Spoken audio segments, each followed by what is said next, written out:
There's additional seating in E1.016. E.016. It's just right around the hall here. So if those are looking for additional seats, then that will be the overflow room.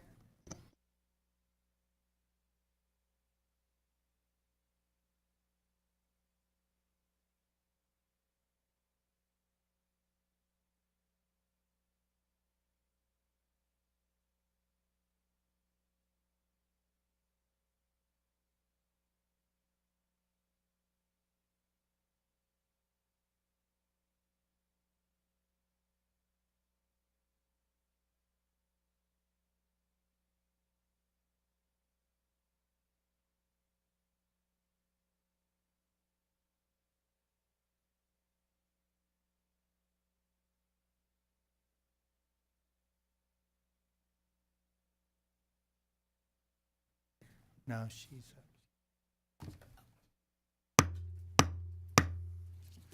Senate Select Committee on Disaster Preparedness and Flooding will come to order. We do have the additional seating over in E1.016 for those that are looking for it. Clerk will call the roll. Chairman Perry, Here. Vice Chair Flores, Here. Senator Betancourt, Senator Blanco, Senator Campbell, Senator Hinojosa, Present. Senator Colkhorst, Here. Senator Menendez, Senator Schwartner. Being 7 present, quorum is established. Members, we're going to limit public testimony, public not invited, to 2 minutes today. Is there any objections? Hearing none, motion is adopted. Good morning, members, and thank you for being here today. Before we get started, I'd just like to say that it's going to be a little bit of a tough day. Had the privilege and the honor of meeting with the parents a couple of times, and it's not one of those hearings you ever want to have, but we also recognize that we need to have them when these kind of events happen so that we make sure to the best of our human ability that things like this don't happen again, that the lessons learned, as hard as they are, need to be taught and need to be learned. So today we're going to have a longer hearing than probably what most people expect, and it is wide open for the parents to share their love and their stories for their kids. I would also ask that, that God's grace is sufficient. It's not always what we want, and it don't always feel enough, but I just hope that we can migrate, that He will give us what we need as we go through this, as far as the parents, as they continue to live out and move forward. So, and in talking to them, they recognize that. And the testimony and the witness of that alone was something that I cannot tell you how heartfelt, that it's good to see faith in action when it's tested at its deepest levels. So thank you guys for that on the front end. So with that, the bill touches on some deeply personal and deeply painful for many. We will hear directly from the families who have endured unimaginable losses and their stories. Will remind us that real lives and loved ones who are affected by policies that we considered. Some of the testimony today will be very difficult to hear. The moments will weigh heavily on us, but it's imperative that we do hear that testimony. I've extended an invitation for every family member of a child lost who wishes to testify to provide invited testimony today. My office will be provided with a list of family members who have decided to testify, and we will start with those invited witnesses as per usual. We will not apply time limits to their invited testimony. We will give every family member as much time as they need to say anything he or she wants to say. Additionally, I'd like all members to be aware that I have opened the break room to the family members of the girls lost at Camp Mystic that are present today, so they can step out of the hearing room into a private space if they feel the need. Likewise, when lunch arrives, for the members and the staff, the family members have been told they are welcome to eat and drink anything they want in the back of the break room. I realize this is unusual for a committee hearing, but I felt like this was needed to accommodate those that have made a journey to here and have stayed overnight. And we'll have a long day tonight on the Senate floor also. Mr. Chair recognizes Senator Menendez, Senator Colkhorst. It's a little warm in here, and Okay. can we get? I don't know if Scott's around, or Austin will take care of that. Yeah, He's right just- there. Austin's got it. So, Thank you, Mr. Chairman. all right. With that, I'm going to turn the gavel over to Senator Flores, and I will lay out Senate Bill 1, the camp reform packages.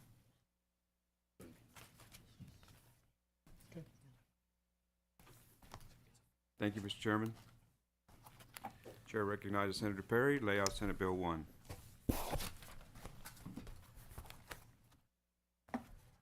Senate Bill 1 is campground and youth safety camp safety reforms. As you know, our state suffered a historic flash flooding in central and west Texas last month that resulted in a tragic loss of 138 lives. In the aftermath, the committee was formed to ascertain the facts of the disaster and identify policy solutions that will prevent loss of life due to flash flooding and other natural disasters in the future.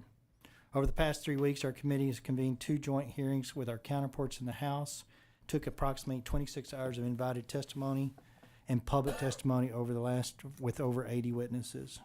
Additionally, many of us have met with the families of the Camp Mystic victims privately, and we've heard their testimony from many of those families today. Senate Bill 1 is our answer to the needs and challenges our community learned of in the aftermath of the flooding relating to campgrounds in general and youth camps specifically. To better prepare campgrounds of all types, including youth camps for natural disasters, Senate Bill 1, as filed, implements basic campground safety requirements. These requirements include installing emergency rooftop egress ladders in cabins located in the floodplains, developing an emergency plan that addresses the safety of campers of all types of natural disasters, flash floods, tornadoes, hurricanes, wildfires, etc., implementing the applicable portions of the emergency plan during the type of natural disaster, providing a copy of the emergency plan to local emergency management coordinators, implementing basic fire safety standards. To better prepare youth camps specifically for emergencies, Senate Bill 1 implements heightened requirements applicable only to the youth camps. These requirements include prohibiting DSHS from licensing youth camps that locate cabins in the flood plan, incorporating additional scenarios in emergency planning requirements, lost campers, structure fires, severe injuries, illness, fatalities suffered by campers, and aquatic emergencies such as drowning, establishing procedures for identifying and accounting for campers during emergencies, establishing procedures to notify local emergency services, appropriate camp personnel, and the parents or legal guardians of campers of an emergency, designating emergency preparedness coordinator for each youth camp, maintaining operable weather alert radios in each cabin, installing emergency warning systems and public address systems in each camp, monitoring for local weather alerts, providing a copy of emergency plan to Department of State Health Service or DSHS, which must be maintain a database for all such emergency plans that are accessible to Texas Division of Emergency Management or TDEM, provide a copy of the emergency plan to the parents or legal guardians of each camper, notifying the parents or legal guardians of each camper if portion of the youth camp is located in the flood plan, conducting safety operations for campers at the beginning of each camping session that include training the campers on their roles in the emergency plan, conducting an annual training on the emergency plan for each camp staffer and volunteer, posting in each cabin the evacuation rules, and keeping all evacuation routes lit at night. There is a committee substitute, Mr. Chair. Chair does ask committee substitute, Senate Bill 1. Thank you. Chair lays out committee substitute for Senate Bill 1. Lastly, SB 1 as file requires DSHS to post, update, and maintain a website list of all camps in the state with active licenses from DSHS. The committee substitute to SB 1 makes several changes. First, the committee substitute entitles SB 1 the Heavens 27 Camp Safety Act. The act will be forever named in honor and memorial of what those girls' names were and what it meant to the state to do these reforms as a legacy to the loss. My staff and I workshopped this name with the families and Camp Mystic victims in the LoutGov's office. It's only appropriate to memorialize the 27 little girls that lost their lives at Camp Mystic in this way. Second, the committee clarifies that the removal of a cabin from a floodplain through a letter of map amendment, that's a very specific federal term, letter of map amendment, which is basically the way to amend yourself out of a floodplain at a federal level, is not going to remove these reforms at the state level or similar projects. So specifically in the past, the camp code, as light as it was of a touch, even then was having waivers granted to camp owners for provisions that could have saved lives. So no more is a waiver going to be granted for these on a federal. Federal can grant a waiver. It will not impact these reforms. Third, the committee substitute clarifies that licensure provision for youth camps with cabins located in a floodplain does not apply to youth camps within the cabins in a floodplain solely due to the camp's proximity to a still body of water that is flood controlled or totally isolated from the water course. So specifically, I want to make sure everybody's clear with this. There are those camps that are not, quote, in a river basin. There are those that have lakes or ponds created typically by a dammed up creek. So what the bill does going forward is it does not preempt them from being licensed. They will be licensed from the state when they have those lakes, if you will. However, it does not exempt them from the reforms in this bill. So if you are a lake and you have 100-year floodplain cabins, at a flash flood warning or a flood warning, you will be required to remove those kids from those cabins. So we didn't prohibit licensure, but they are not exempted from the reforms as we go through this. And I think that's the healthy balance, because lakes are a little different than rivers. Fourth, the committee substitute adds exceptions to the disclosure requirement in the Texas Public Information Act for emergency plans adopted by campgrounds and use. So we want parents to have access. I know there was a lot of consternation from the camps that they were fearful that some parent that wasn't supposed to have information due to legal reasons, guardians and things, shouldn't have it. So that was one element. Basically, camps should, at signature or at initiation registration, they have a legal guardian on file or parent or whoever signed that child up. They should have access, even if it's via email. They should have access, whatever that is. I think most parents are going to be there in person and getting that. But that person and that person alone should not be denied access to it. But what we didn't want to do, because we are also requiring that plan to be given to other local authorities, emergency management of the counties and stuff, subject that to a Public Information Act. So it is exempted from being required to have Public Information Act, because unfortunately we live in a fallen world that have bad people wanting to do bad things. So we've protected that evacuation plan from public disclosure because of other governmental entities that will be involved in it. We've also allowed a way for the camps to disseminate that plan to those designated guardians on file. Fifth, the committee substitute requires camp operators to renew their licenses any time after they alter the boundaries of the youth camps, construct new cabins, or renovate existing cabins to add number of beds.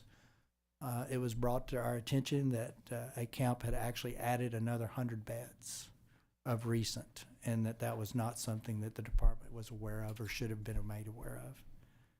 Sixth, the committee substitute removes any extraneous or outdated procedural requirements by DISH's rulemaking relating to youth camps. These changes will ensure that the new DISH's rules required to implement Senate Bill 1 will be placed by April 1st of next year or before next camp season begins, next summer camp.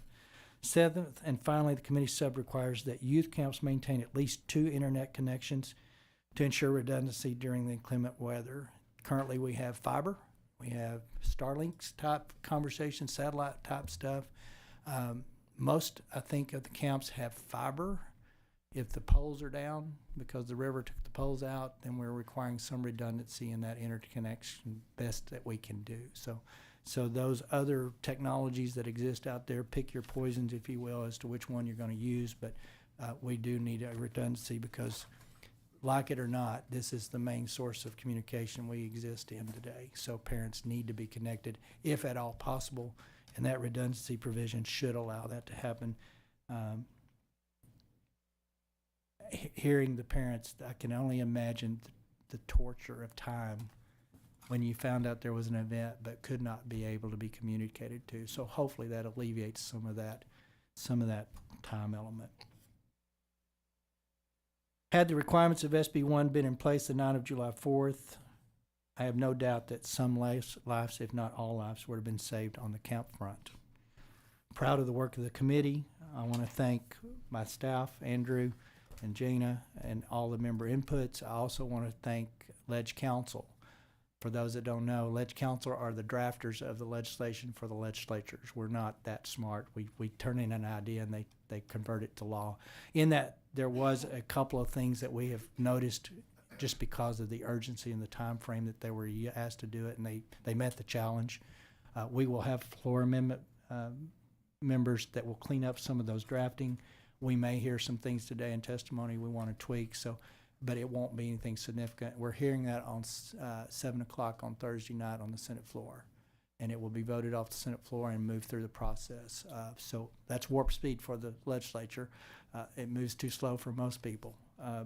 So there will be a little bit of a cleanup on a few things when we get to the Senate floor. With that, I'll take any questions on SB 1 from the members.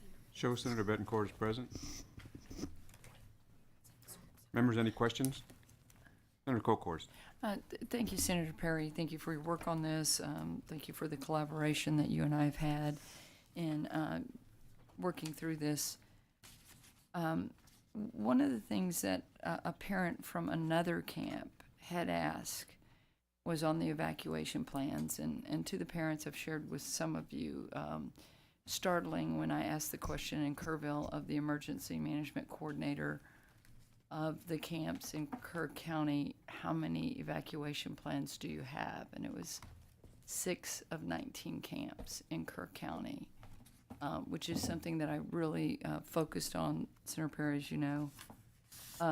One of the parents asked me, well, those evacuation plans should be on the website. And I just want to clarify for the record, we're not doing that for safety reasons. That's correct. It's not available on the website. It's a request only, and to alleviate the camp concerns that, sometime because of family dynamics, a parent that's not supposed to have access to their child may request that stuff. So I have no problems in practice. We have to live in the practical.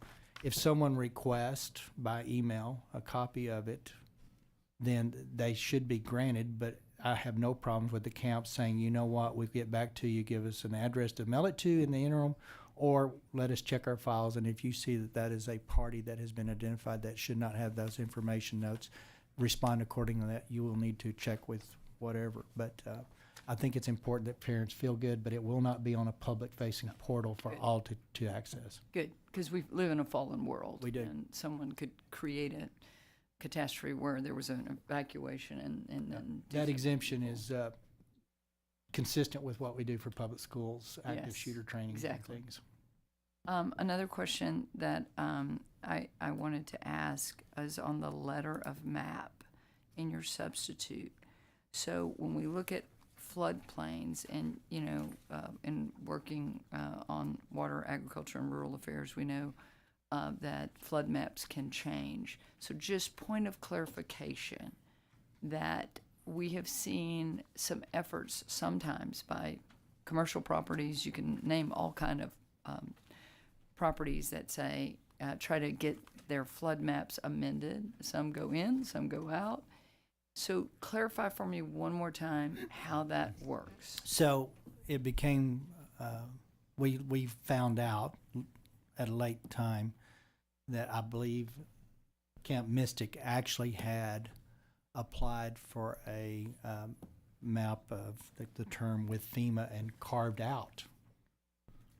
Got a carve out, if you will, from the FEMA flood maps with that at FEMA level. So the state didn't address it, so it is now no longer going to exempt them from state requirements if you get the letter of map changed at the FEMA level. So no more waivers, just in a nutshell, don't ask for them. If you're a camp owner, don't come to the state seeking waivers. You're not going to get them.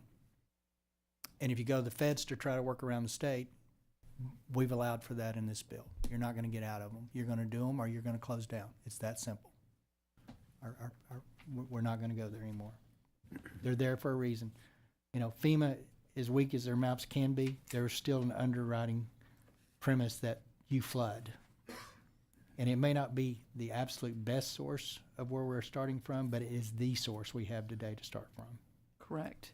And then seeking higher ground on it is the flood warning. Is that Flood correct? warning or flash flood warning. Okay. Either one of those two warnings, because I've learned that they can be the same in the sense that they're delivered at the same time, or one or the other. But the reason that's critical is that's the second warning, and all of the weather folks tell me that typically you have about 3 hours to respond in the event that an emergency does happen.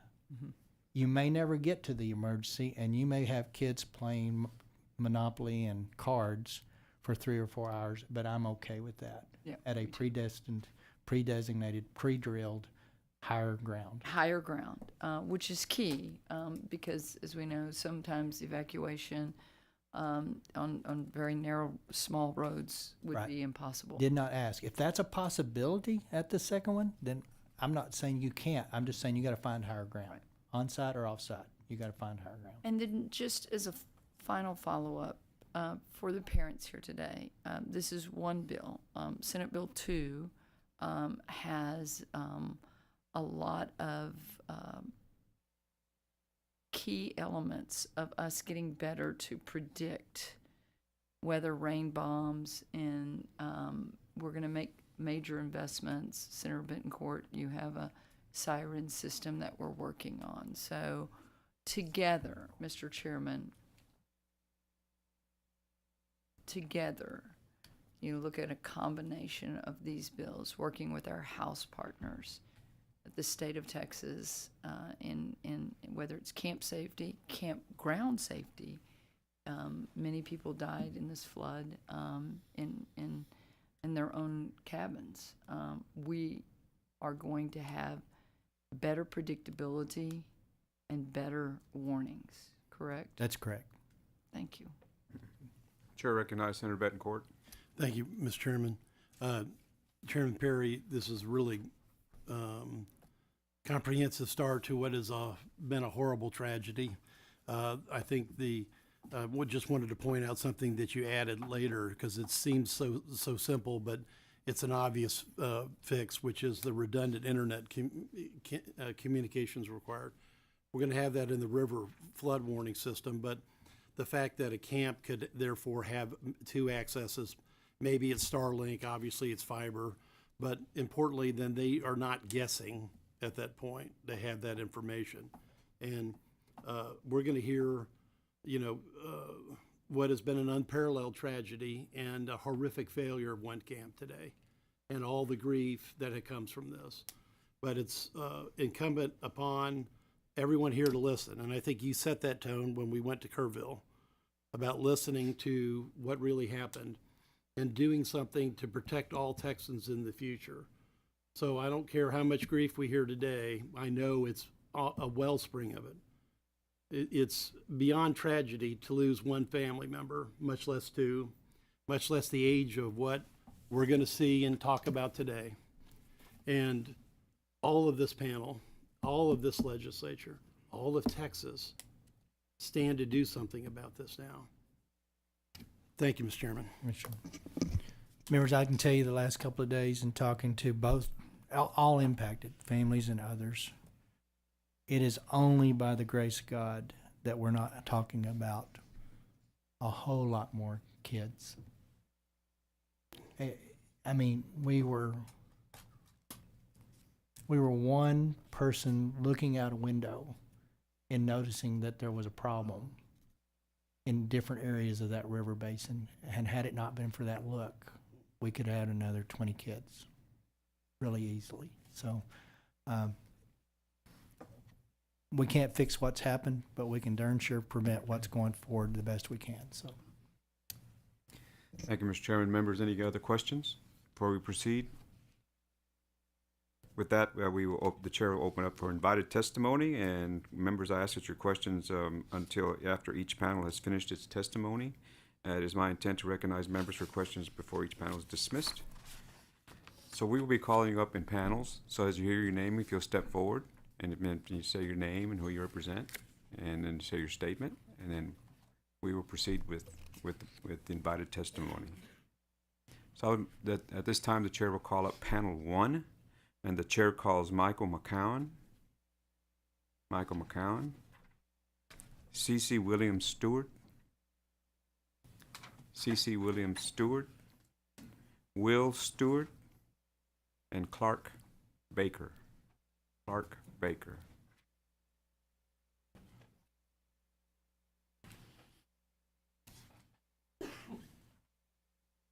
So we'll begin on my right, and if you state your name and who you represent, and you please proceed. My name is Michael McCown. Can you turn on the mic, please?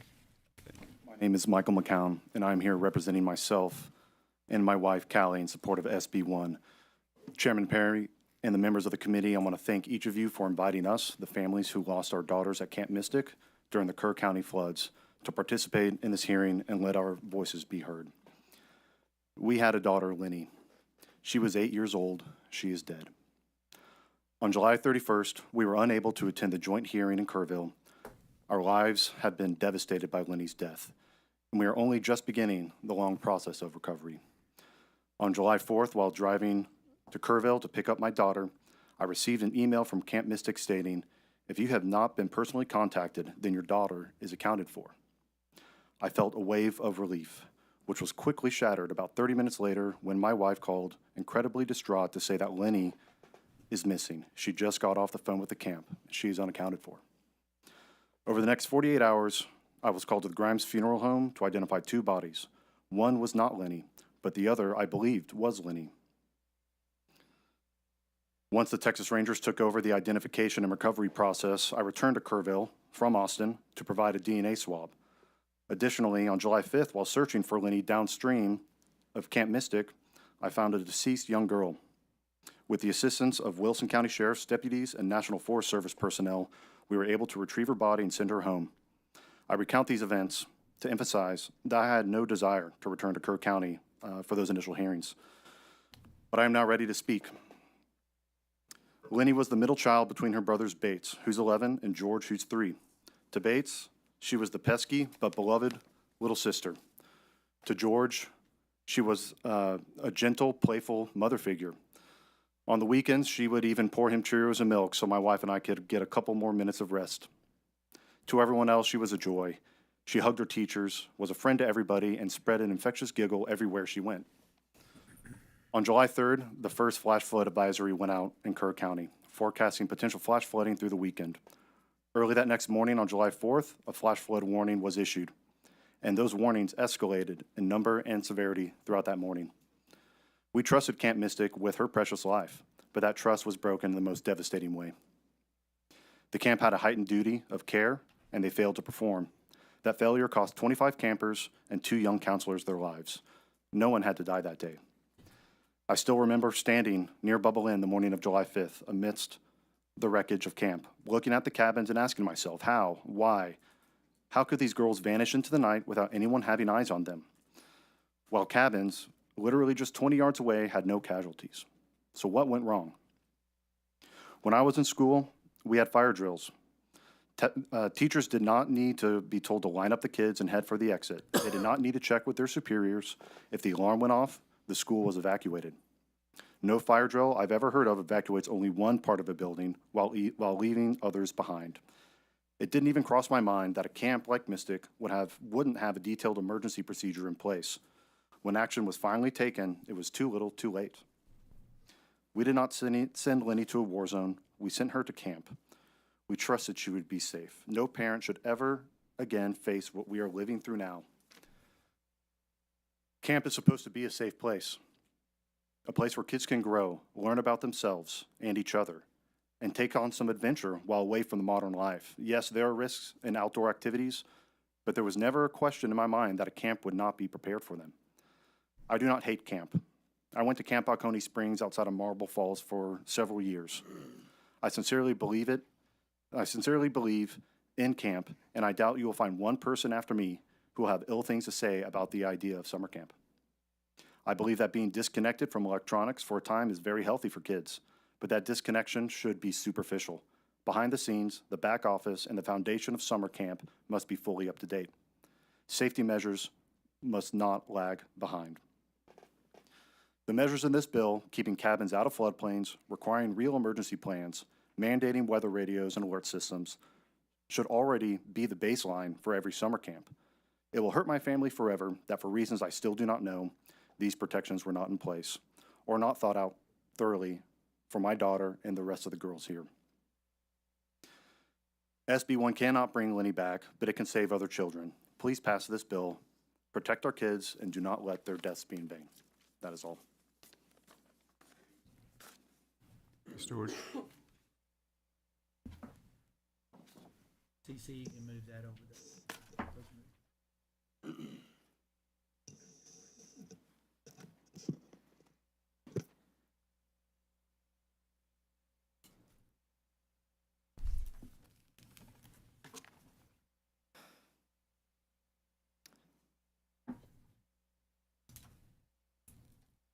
My name is Cece Williams Stewart, and this is my husband, Will. We are the parents of Seal Stewart, the only camper from Camp Mystic still missing, and one of 2 known victims who remain unaccounted for after the flood. We are here today for 2 reasons. First, to express our unwavering support for SB 1, the Campaign for Camp Safety. Texas summer camps must be properly equipped, trained, and held accountable so that future generations of children can experience the joy of camp without being placed in preventable danger. Second, we are here to speak of our precious daughter, Seal. 3 generations of women in my family went to Camp Mystic. This year, it was finally Seal's turn. She was 8 years old, going for the very first time, her heart full of excitement to join the tradition of her mother and her aunt, who are both here today. Well, I'm her mother. Her aunt, her grandmother, who is here today, her great aunt, and 5 cousins.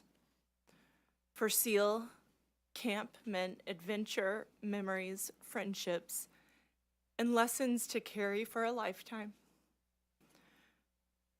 For me, it meant watching my child grow and learn, but always under the assurance that she would be safe. Joy and growth cannot exist without safety. Seal's chance to experience camp only existed because I was ensured that her safety and the safety of all the young girls was paramount. I ask you, what could have been more important than that? But that assurance was betrayed. Obvious common sense safety measures were absent. Protocols that should have been in place were ignored. As a result, my daughter was stolen from us. Seal's life ended not because of an unavoidable act of nature, but because of preventable failures. On just her 5th day of camp, the beginning of what should have been a magical first summer, our Seal was swept away, along with other bright, beautiful girls. She was stolen from her family, from her future, from the world she lit up with her independence and spunk. This legislation cannot bring back our daughters, but it is the beginning of change that must occur so this tragedy never happens again. It is the start of a promise that their lives and their deaths will mean change. It is an effort to ensure that no other family suffers as we all have. In addition to the families that are here today and that lost their children, there are hundreds of other campers that were affected by this that survived. The survival guilt and trauma that they went through, for many, is unknowable.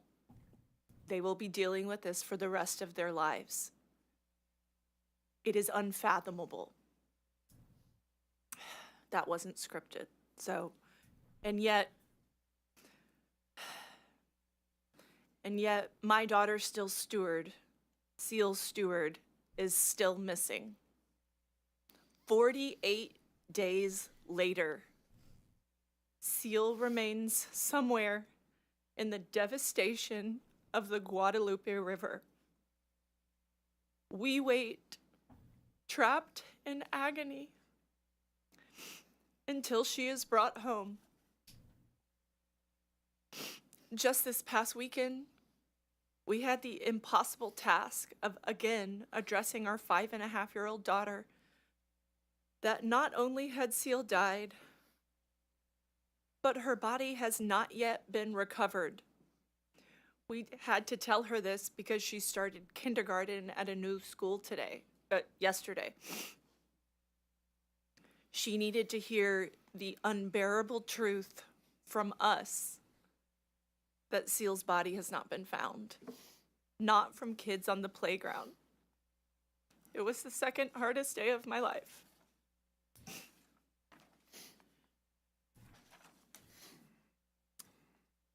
We are profoundly grateful to the rescuers and recovery teams who have risked and sacrificed so much and that are still out there.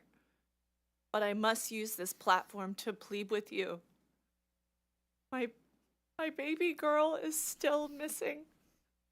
Until she is found, our family lives in a torture chamber of uncertainty. The agony is relenting.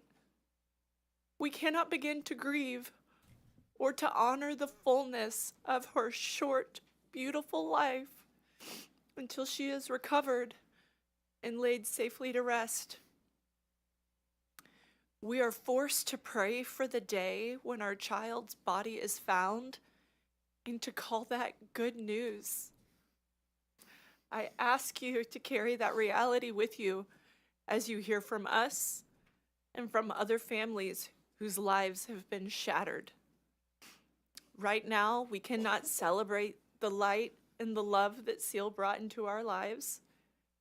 We are suspended in endless anguish, unable to move forward, unable to find peace. We ask you, please pass SB 1 so no parent sends their child to camp believing they are safe, only to face this nightmare. And just as urgently, please do not stop the search for Seal Stewart. Please do not give up on our girl. Thank you. Thank you.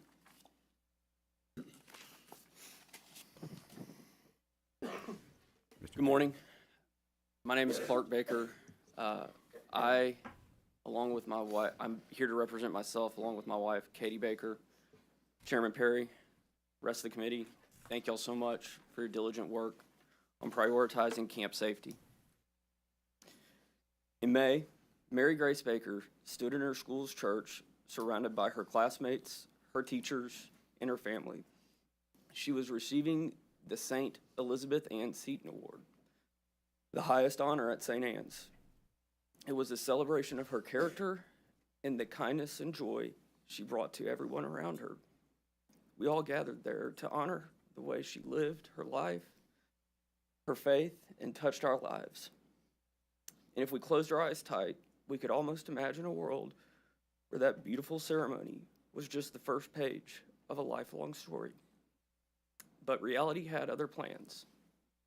Just a few weeks later, we found ourselves in church once again with the same faces, the same classmates and teachers, not celebrating Mary Grace's award, but celebrating Mary Grace's far too brief life.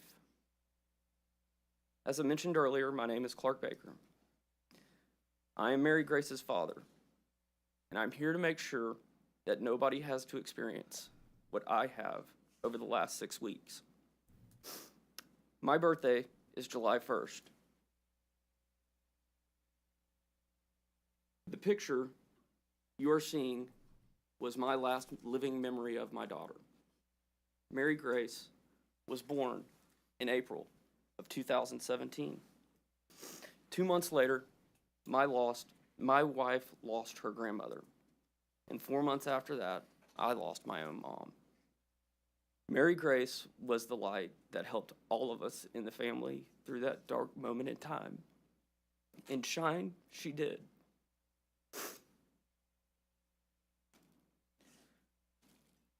I'll be honest in saying, I don't really know how this works. I have no clue how to navigate these halls. I don't understand House hearings, lobbyists, floor debates. What I do know is that my daughter should still be here. Her death was 100% preventable. Complacency, among other things, led to the deaths of 27 amazing, innocent, beautiful girls. We can't let complacency claim the life of another child. We simply ask for mandatory, common sense, state-regulated safety protocols for camps. That's it. One thing I forgot to mention. We're from Beaumont, Texas. We know about floods, and we understand that Mother Nature can rear her ugly head. But that's not an excuse.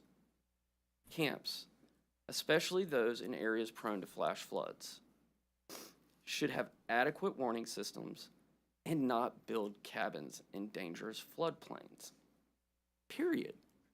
Surely don't put 8 and 9-year-olds in them. Have a legitimate evacuation plan. Know the plan. Practice the plan. Train workers and counselors to implement the plan. To be clear, I don't want to shut down the entire camp industry. Generally speaking, camps are great. Hell, Mary Grace was having so much fun, she didn't even have time to write her family a note. I simply ask that our camps be held to a standard similar to other institutions that oversee our children. At the end of the day, Hurricane Harvey hit us hard, and the very next year, we were blasted by Hurricane Imelda. These disasters were both considered 500-year floods. This will happen again, and when it does, it might not even be a flood. The last thing I want is for over 1,100 camps in Texas hosting kids next summer under the same microscope that led to the death of my daughter and 26 of her friends. Please, please don't let another session pass without ensuring campers will come home. Thank you. Thank you all for your testimony. Members, any questions? Senator Betancourt. Thank you for all of your testimony. And to go to Mr. Baker's last comment, he said he didn't know how the place worked, how it works, how the lobbyists work. You don't have to worry about any of that. We're going to take care of this. And God bless you. And sorry for your loss. Any other questions, members? Thank you all for your testimony. Yes, sir. Thank you.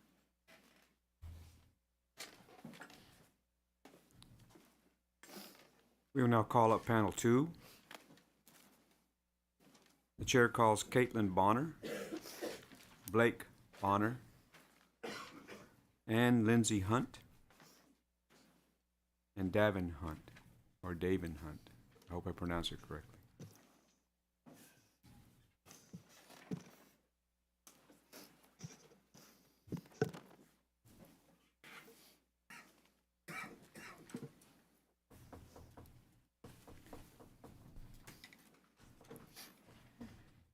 We'll begin on my right, and if you can begin with stating your name for the record. Good morning. My name is Caitlin Bonner, and my husband, Blake, and I are here today on behalf of our oldest daughter, Lila Bonner, who lost her life during the floods of July 4th. Lila turned 9 on June 26th, 3 days before we drove her into the gates of Camp Mystic. Her 2 little sisters, Wynn, 2, and Scarlett, 6, are now attempting to navigate a world without her, one that Blake and I never imagined would or could be our permanent reality.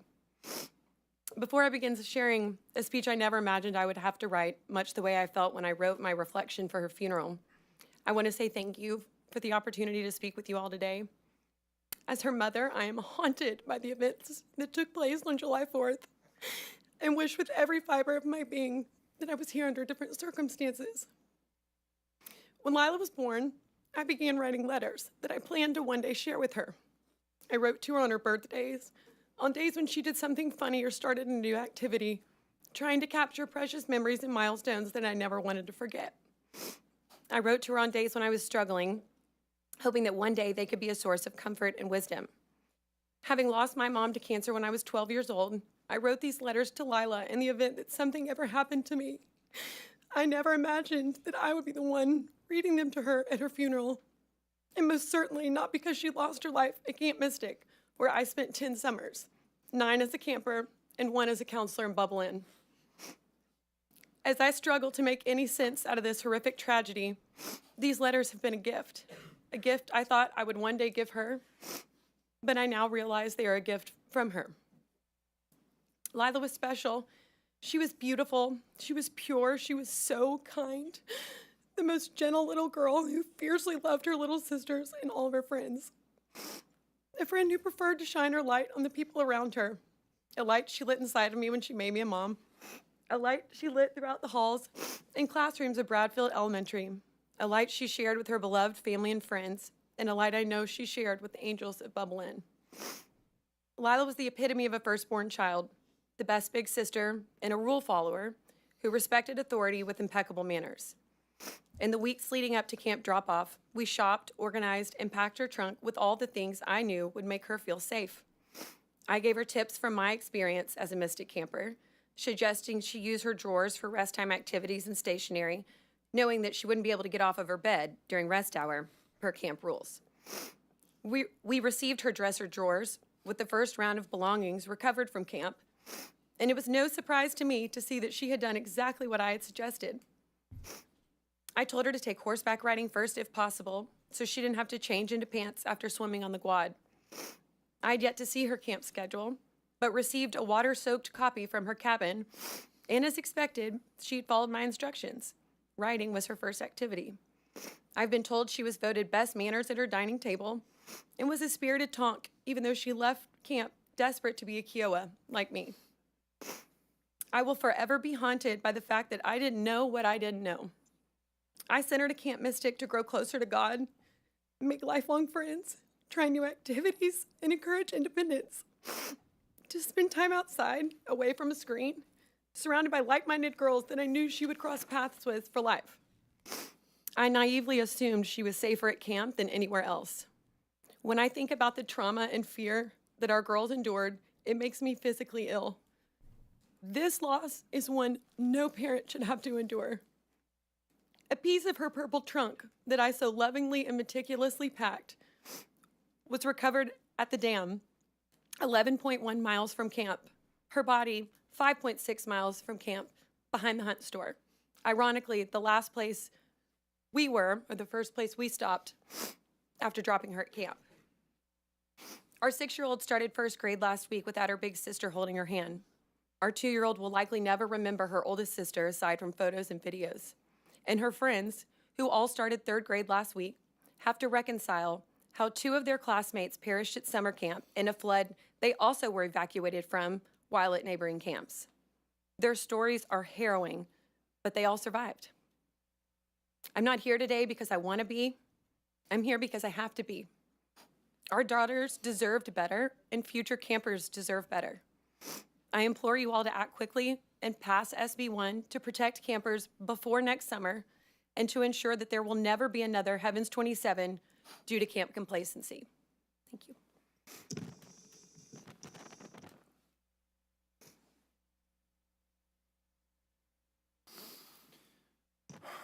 Good morning. My name is Blake Bonner, and as my wife Caitlin just shared, our daughter Lila was one of the 27 precious lives lost at Camp Mystic on July 4th. I want to thank my fellow Mystic parents for their incredible strength. There's really no explanation for how this group was brought together and given the strength to be here today, other than our girls willing it from heaven. It is our angels who give us the strength to stand before you today. I also want to personally thank each member of this committee. Thank you for your time, and more importantly, for your sustained effort in driving real reform with SB1. We see your stewardship, and we are very grateful. We also want to thank you for your empathy, allowing us and these other parents to share these unbearable stories takes a toll.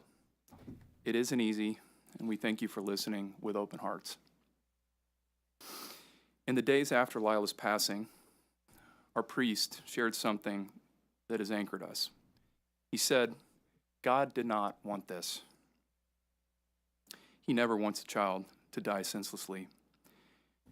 My faith has been challenged to its core, but hearing that reaffirmation and knowing what we know now about that night makes one thing painfully clear. This wasn't an act of God. This was an act of pure complacency. A common tragic theme you will find amongst the 27 angels we lost is that they were dutiful, they were perfect children who followed the rules. They did exactly what they were told to do that morning, stay in their cabins. Our daughters paid the ultimate price for their obedience to a plan that was destined to fail. And this risk is obviously not theoretical. As Senator Perry mentioned, these areas are called floodplains for a reason. They flood. This is why this was not an accident. It was 100% preventable failure. It was a failure of planning, prevention, detection, and response, which leads us to the questions that will forever haunt us. Why were our children sleeping in a known high-risk flood zone? Why was the stated evacuation plan to stay in place?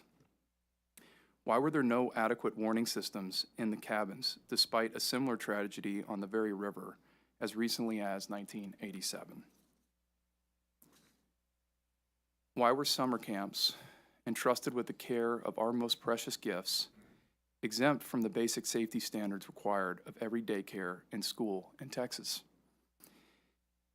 These are the questions that demand answers, not only in the form of thoughts and prayers, but in the form of meaningful legislative action. As it's been said, we cannot wait until the 2027 legislative session. To delay action is to tell every parent in Texas that their child's safety is not a priority. It is to accept a risk that has already been paid by the lives of our daughters, our Heavens 27, who paid that ultimate price. We urge you, from the depths of our grief, to act now. Pass meaningful camp safety standards this session in the form of SB1. Honor the memory of our daughters by protecting the lives of others. Do not let another summer pass under this broken system. Thank you. Thank you, Ms. Hunt.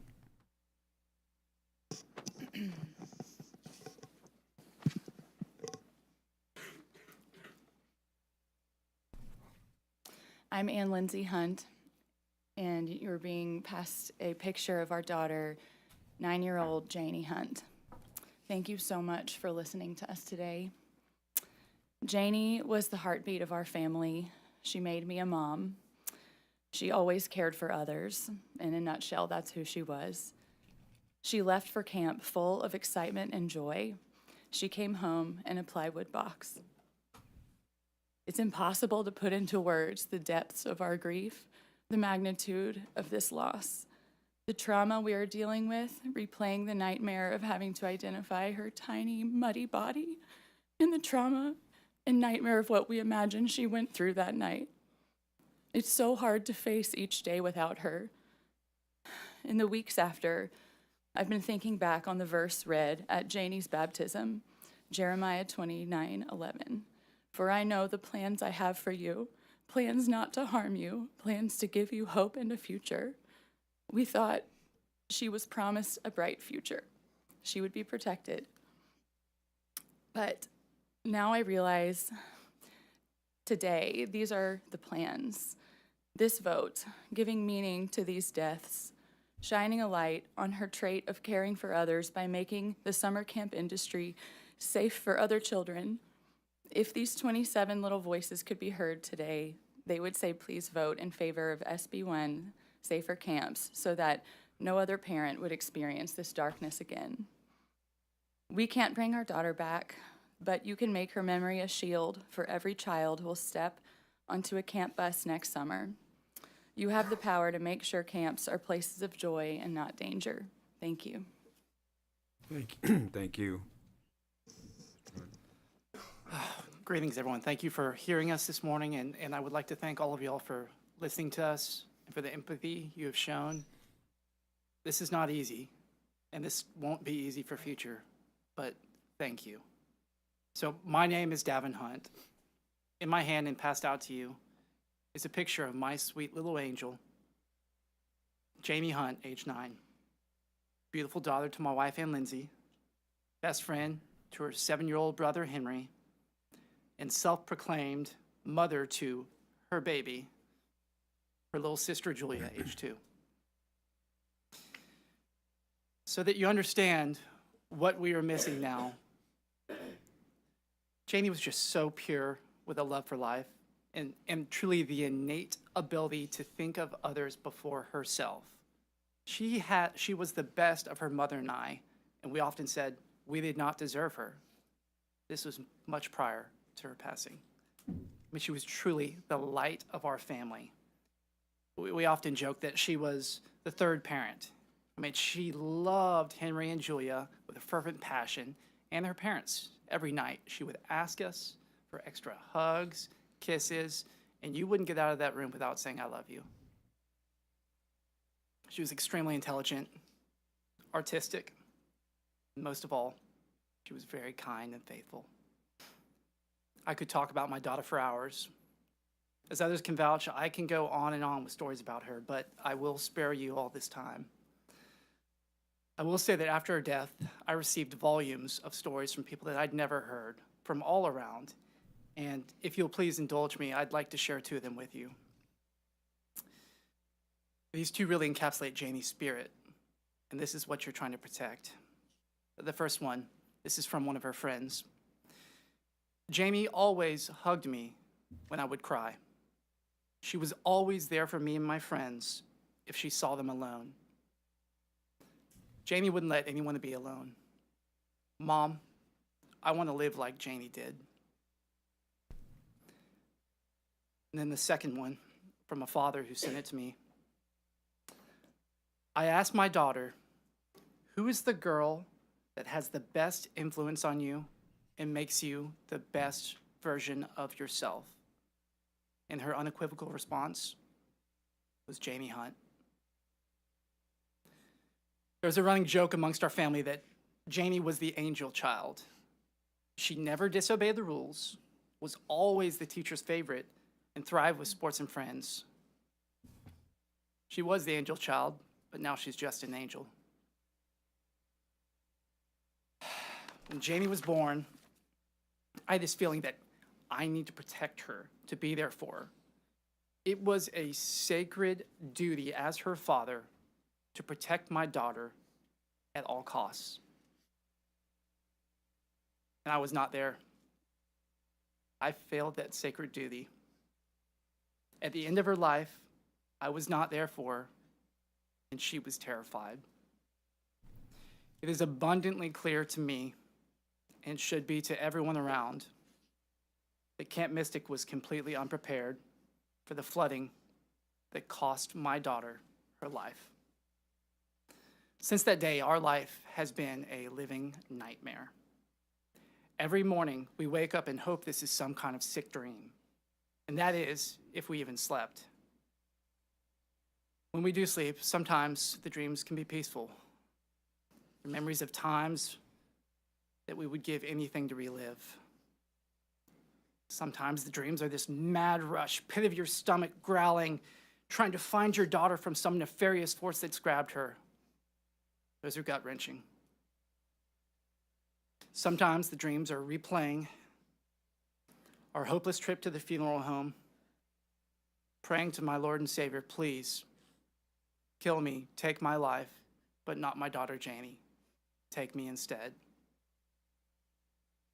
Sometimes the dreams are identifying our daughter at the funeral home and kissing her cold forehead over and over again, only being certain that it is our daughter by her necklace that just says, Janie. The worst dreams, by far the worst dreams, are the ones where I imagine what it was like for her. Petrified, screaming, and alone. I prefer not to sleep rather than have those dreams. As I look at grief, the closest analogy to my own feelings, and I'm speaking for myself, is the President Theodore Roosevelt on February 14th, 1884. On that day, Teddy Roosevelt lost his mother and his wife within a few hours of her. In his diary, he wrote 8 simple words. The light has gone out of my life. I stand here before you today to tell you that is how I feel. That is how we feel. Janie was our light. She was our everything. Unlike Teddy, we can't go off to the Dakotas to just go hunt things. We have to be here. We have to effect change to ensure that my daughter's death will not go in vain, and it will not go in vain. I want our pain, our suffering, our example for our fine state to be what they should avoid. Don't let another parent have to suffer this reality, this hell we're currently living in. I mean, these reforms are common sense. They are really basic safety measures that should have been in place already. But by placing them as law, they will restore confidence in our camps. I love camps. I went to camps my whole life growing up, and I treasure my experiences at them, including the maturing of my faith in Jesus Christ our Lord. But as a parent, we send our kids to camp with a presumption of safety. We believe they will be safe. And it's up to you guys to help us, because they must be safe. Without this legislation, without SB 1, we are just biding our time until there's another catastrophe that has another Heavens 27 or worse. I urge you, I beg of you, I beseech you, please do the right things by our children. Please continue fighting and pass SB 1. And I also urge you, please remember, there's one more angel still out there. Please keep looking for Seal. And I thank you for your time. Thank you all for your testimony. Members, any questions? Thank you all. Thank you for being here. Thank you. We will now call up panel 3. Chair calls Carrie Hanna, Doug Hanna, Lacey Hollis, and Lars Hollis.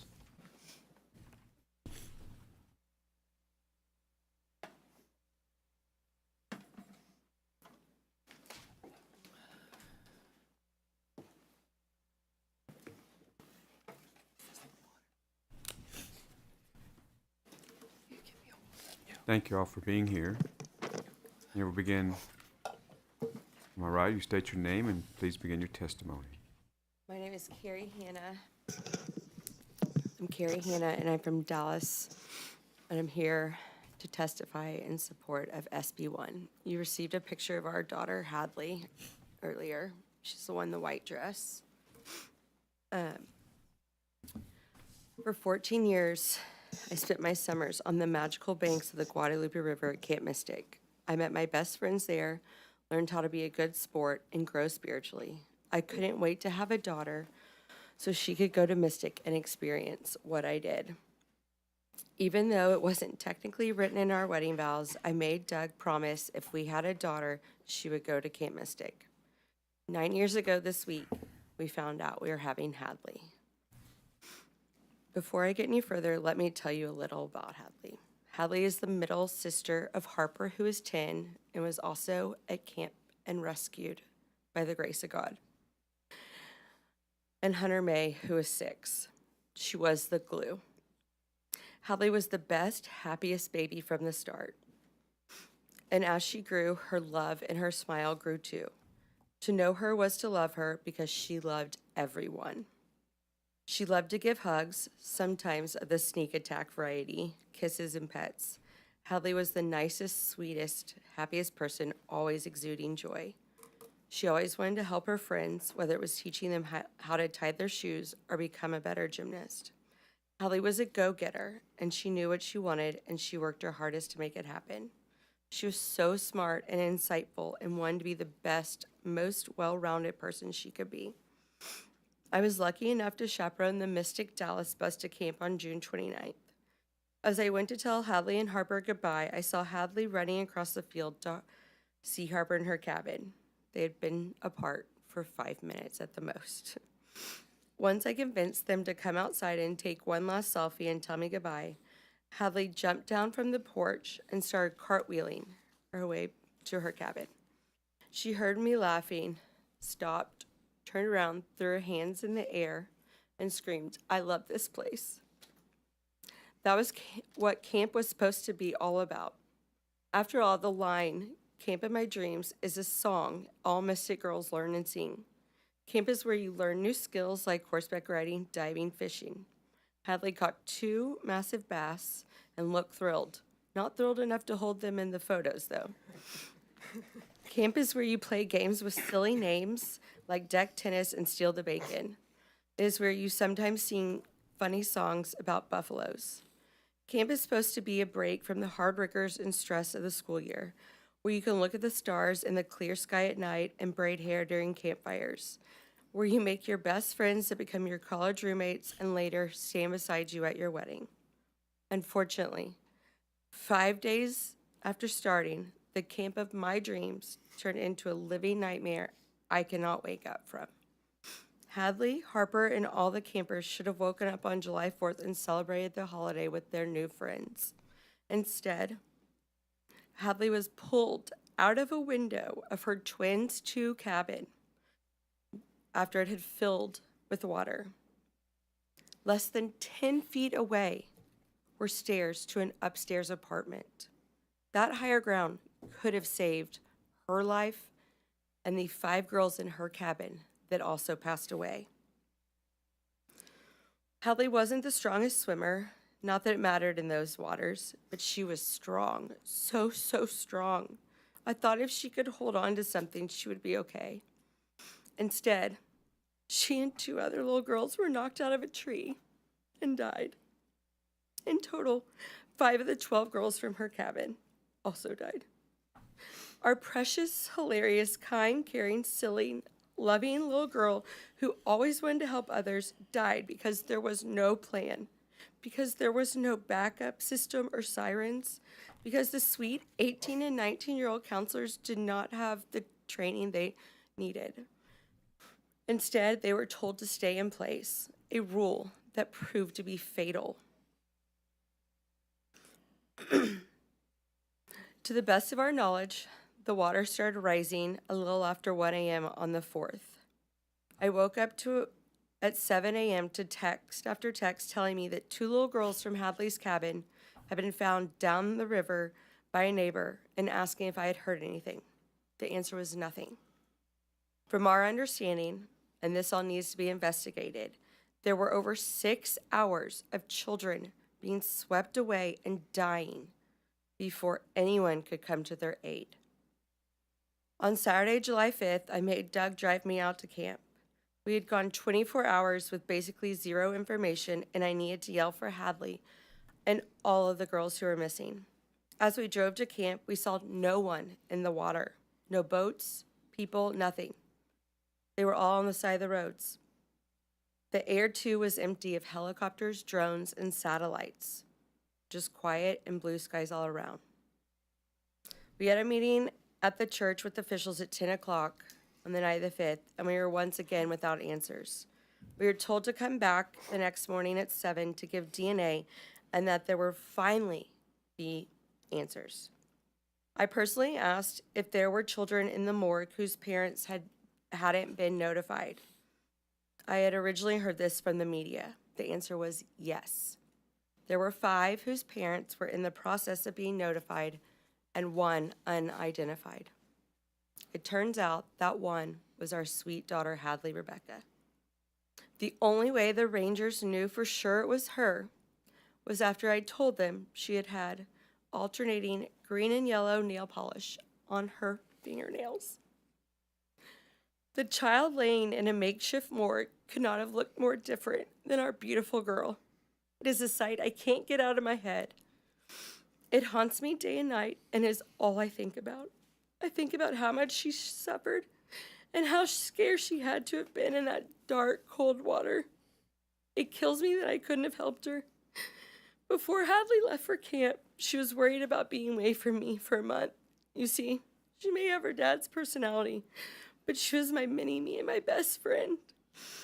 I promised her she would be safe and okay.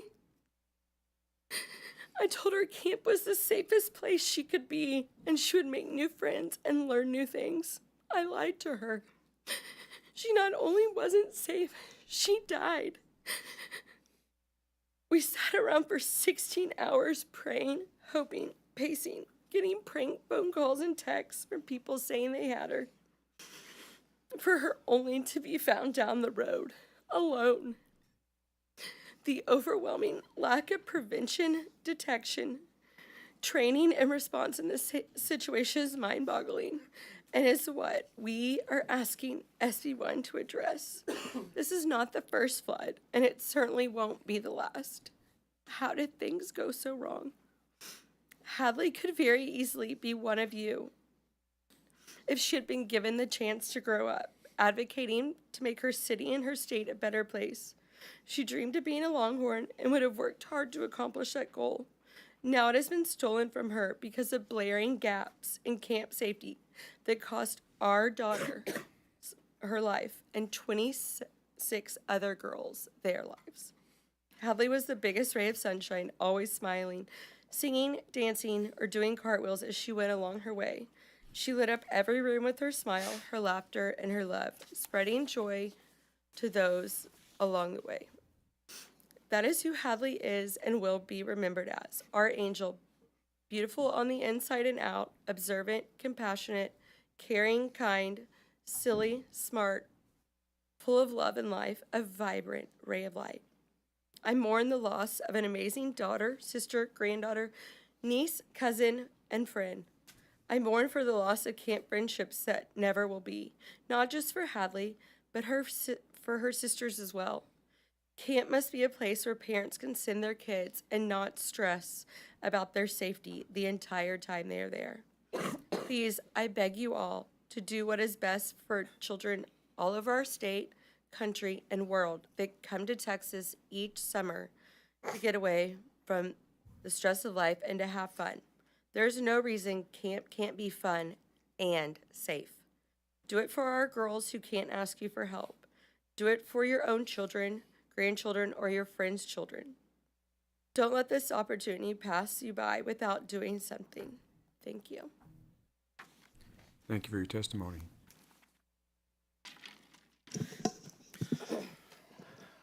My name is Doug Hanna. I'm here to testify in favor of SB1. God graced us with knowing Hadley on this earth until her life was cut short by a preventable and terrible death. I know Hadley is looking down at us from heaven and smiling.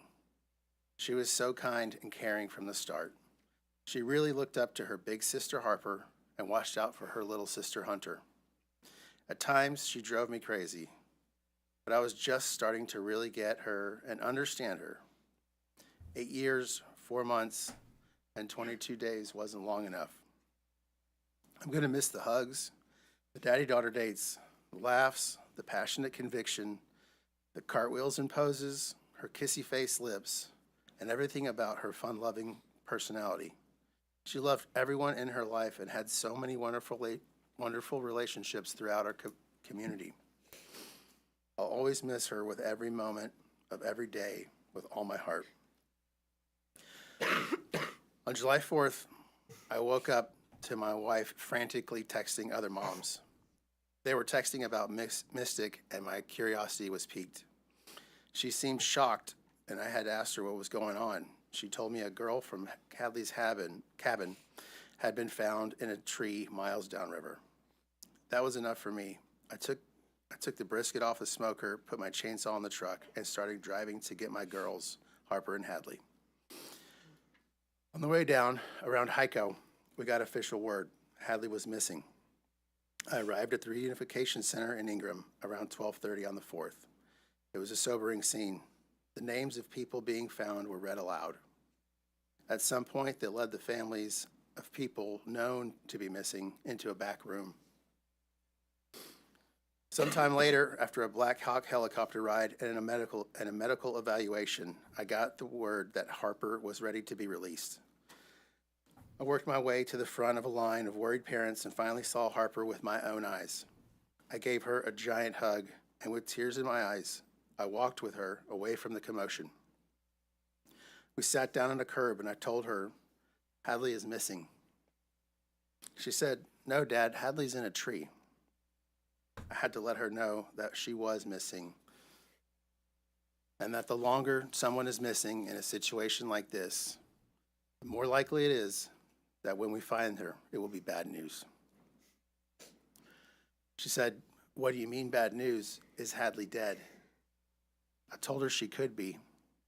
Harper asked me how we would deal with that. I told her we would deal with it as a family. It was the only common sense answer I could think of, and I couldn't lie to her. Since attending the Band Together Texas concert here in Austin Sunday night, Harper has wanted to talk about the night of the flood. She's having flashbacks and hasn't been able to sleep without one of us by her side. We feel guilty because we sent our girls to a camp we thought was safe. Don't get me wrong, we love camp. I went to Worth Ranch Boy Scout camp. It made me stronger. When you pick your daughter up from camp the first year, you can see that they have grown and matured. We thought Mystic was safe. Didn't know we were sending our daughters to sleep in cabins that were removed from the floodplain through an administrative process. We're asking for common sense legislation that holds camps to the same standards as other places we send our kids, like daycare and school. When you send your kid to camp, you expect to pick them up. You don't expect them to leave camp in a Black Hawk, and you don't expect them to be swept away in the middle of the night by rushing floodwaters. We're asking for these reforms so that no other Texans have to meet their children miles away from camp and explain to them that their sister might not be coming home. When you send your kids to camp, you don't expect the next time you see them, you will be identifying their body with the Texas Rangers. We want to make camp safe. We want to make sure none of the families that send their kids to go to camp in 2026 share this nightmare. I didn't know what love was until our first daughter was born, and I didn't know what sorrow was until we lost Hadley. Thank you.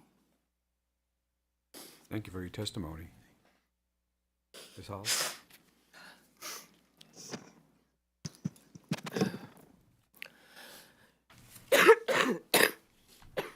Excuse me, I have a bit of a cold.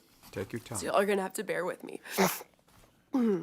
Hi, I'm Lacey Virginia Ela Collis, and I live on a ranch outside of Belleville, Texas, where I grew up. In a house that was the first place I carried Virginia into, and the last place I carried her out of. I support SB 1, and I would like to tell you why this bill is so important to me. My daughter Virginia, our first child, named for me and for my grandmother, died sometime after the rain and river flooding that happened in the early morning hours of July 4th. We don't know when she died. We don't know how. We really don't know anything. We may never know. All we do know is our daughter was at camp.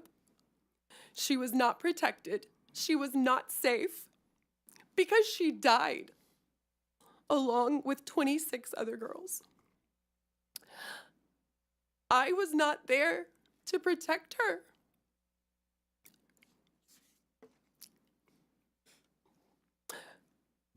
But I do hope that this legislation can help protect other daughters and sons of Texas, other big sisters, little sisters, brothers, other people's babies, their grandchildren, nieces, nephews, cousins, all of the sweet, innocent best friends of those little girls, my godchildren and my friends' godchildren. Hopefully no other parent will ever experience the excruciating and unimaginable pain and torture I'm trapped in, or the never-ending nightmare that is my life now. And I have to fight not to drown in it every second of every day.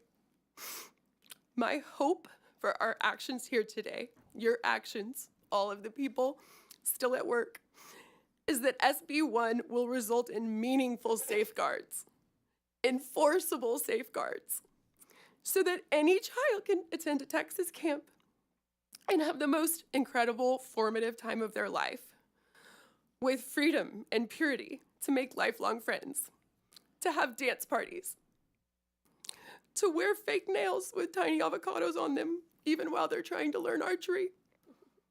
Children should be able to safely do that in the state of Texas. It won't be Virginia, because she died at camp, at a place I thought she would be more protected than anywhere else on earth that I could send her. I was wrong. These are the things that Virginia will never have a chance to vote for or question, ever, because she died at age 8, 10 years before she could vote. I'm her mother. I carried her in my body. I need for her voice to still be heard. This needs to become law, exactly because she lost the chance to grow up and testify for these things today. 27 girls will never get to speak in this building, never have the time on earth to graduate college, to marry the love of their life, to have a baby, or to realize their dreams. I don't want any more children to die at a Texas youth camp. What happened there changed our world because our daughter, one of our 2 children that made up our whole world, died. This is a cookbook that I made for our family after my grandmother, Virginia, died, to remember and preserve our family's and friends' history and legacy. My grandmother was 103. I thought I'd have my whole life to share this heritage with my children, that they would add to it one day as they grew and discovered new inspirations. That's Virginia with Sienna. That's how she wrote her name.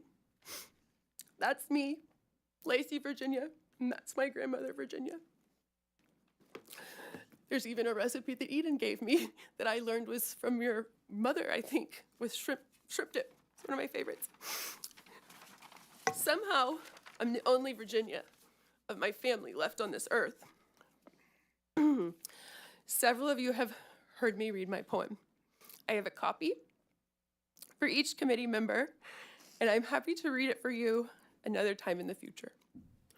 But it represents only a single drop of the thousands of tears I have cried and the million more that is my future. My anguish is as infinite as the stars in the sky and equally as unfathomable, searing, blazing, exploding, a black hole of pain. But I can shed those tears.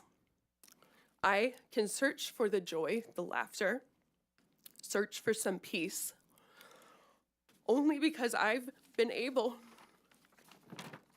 to bury my daughter Virginia was the last of our 27 precious daughters whose body was found. That doesn't mean she was the 27th child found. Seal has yet to be recovered for her family, and that, if for no other reason, is why SB 1 should become law. Virginia cannot stay the last one found. But if she must, then we better make sure that Seal remains the last one who needs to be found. There cannot be a 28th one day. There shouldn't have even been one, but there could have been hundreds. The care and safety of our children should be the highest priority above any other considerations. Thank you for listening to me. Thank you for your testimony, Mr. Hollis.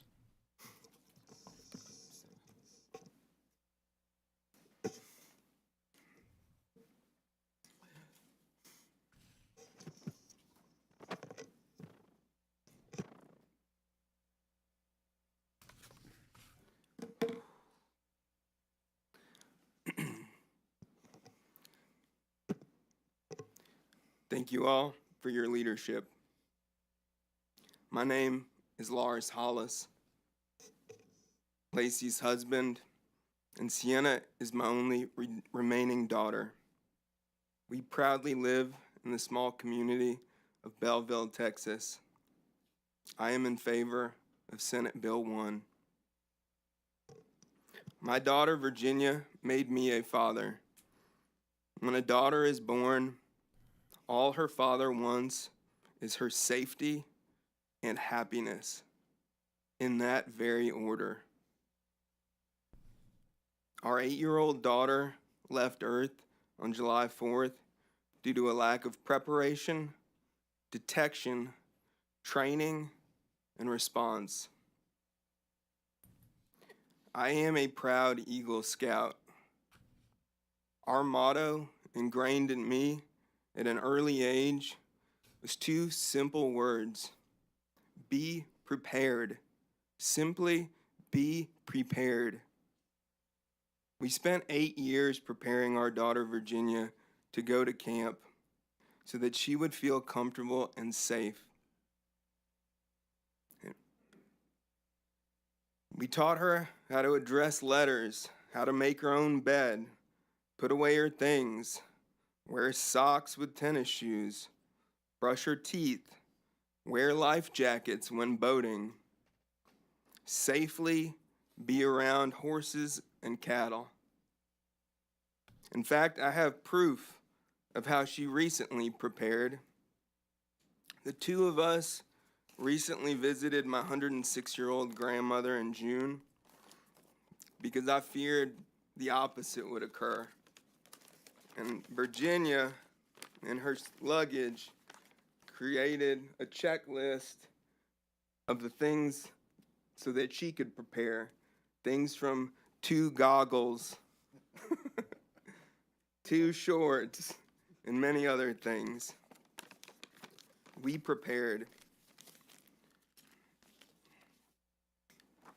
We made sure she'd have familiar faces on the first day at camp. Took a lot of work and time because we live in a rural town. As we best could, we prepared her to have the time of her life, to make friends and have her own experiences without us. We wanted to give her the gift to grow outside of our control, but in safety. Of the 3 girls she met prior to camp, only 1 survived. I support Senate Bill 1 because all the time and preparation we gave to our daughter, at a minimum, that same care needs to be required by law for the children at all Texas camps. We thought she would be safe there. Instead, she died.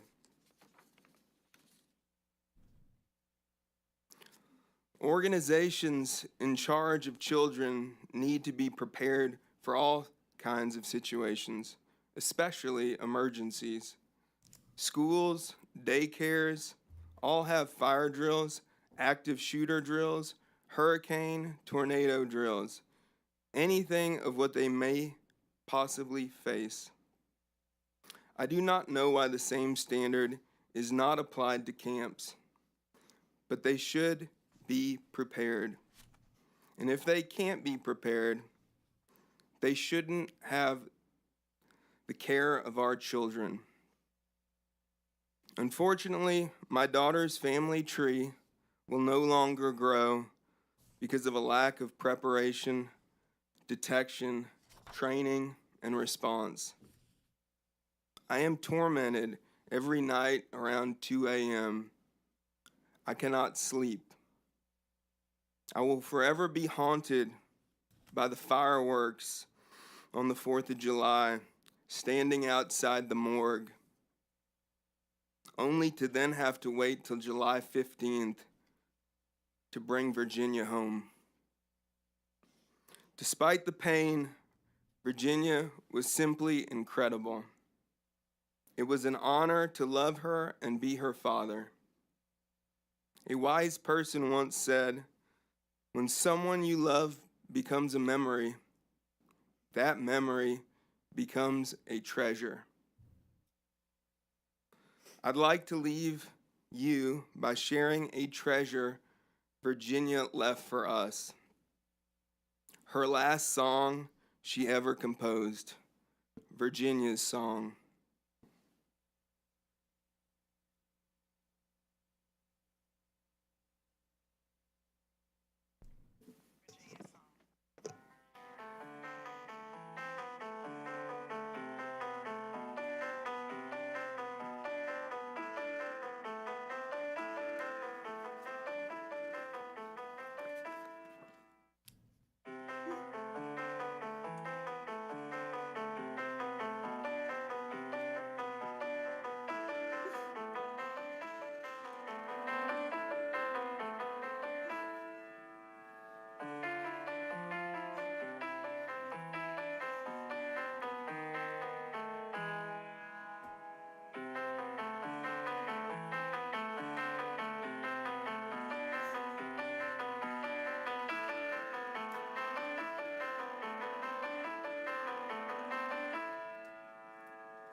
Thank you.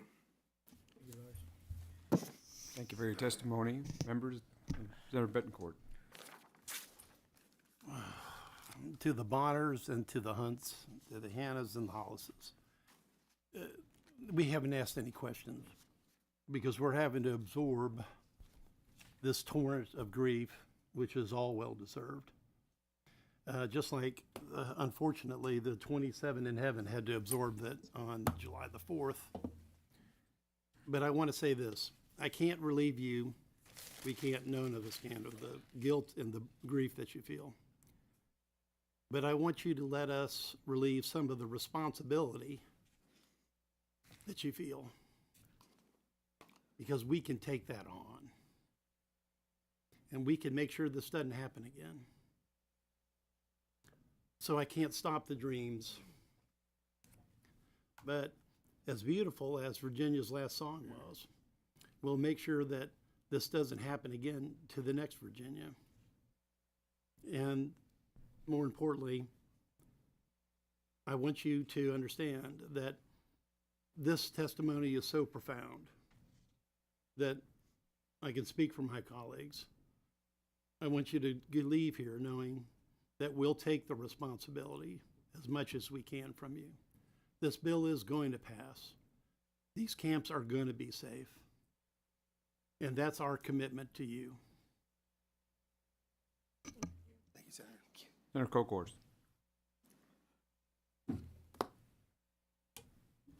Thank you.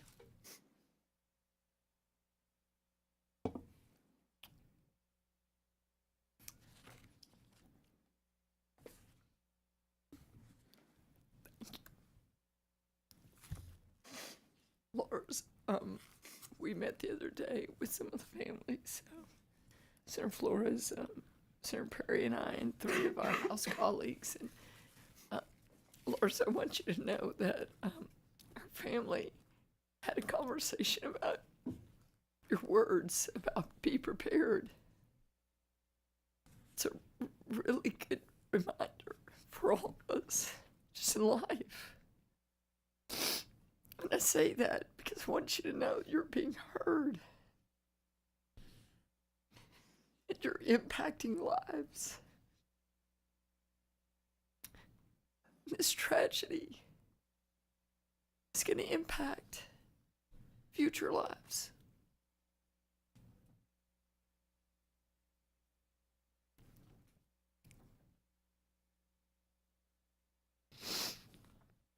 My chief of staff said to me the other night, I can't unhear their stories.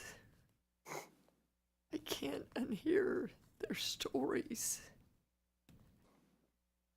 And that's a good thing. Because of these lives of these precious children, we will never unhear the stories. And we will make changes.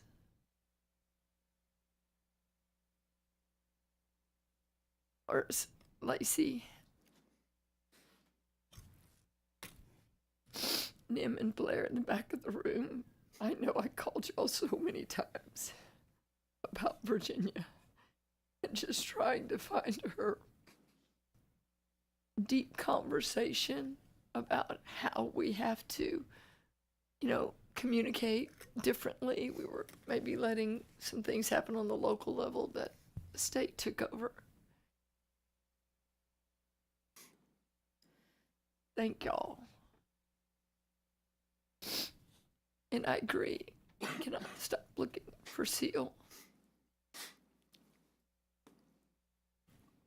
Because Lars, I remember what you said to me. When you said, help me, Lois, help me just bring Virginia home. I want her here in Belleville. Grateful to everyone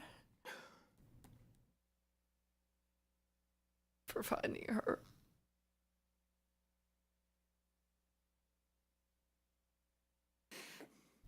Thank you, all of you, for telling your story. Thank you. Because as Senator Bittencourt said, we will carry this forward. And you're right. I wrote down those quotes. Lacey, meaningful safeguards, but enforceable safeguards. Senator Perry, I think we're getting there.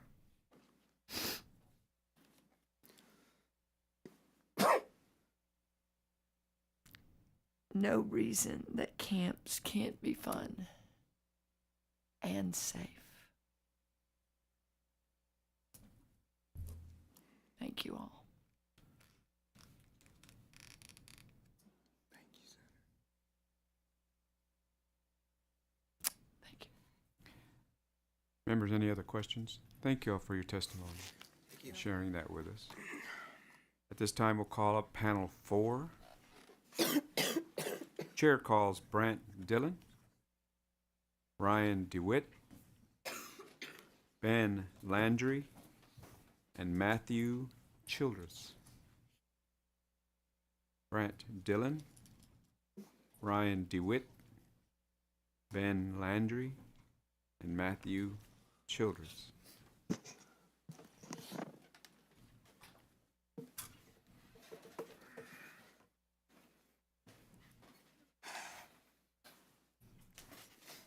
Thank you for being here. We'll begin on my right. If you state your name and please begin your testimony.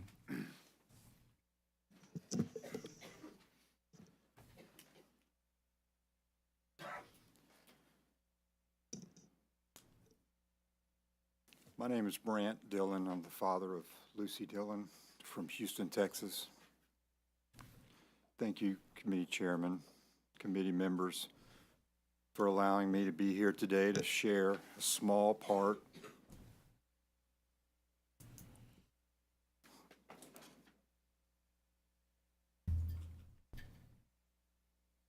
of the life of our precious Lucy, who was only 8 years old when her life was needlessly taken. Our world has been shattered by a tragedy that was 100% preventable.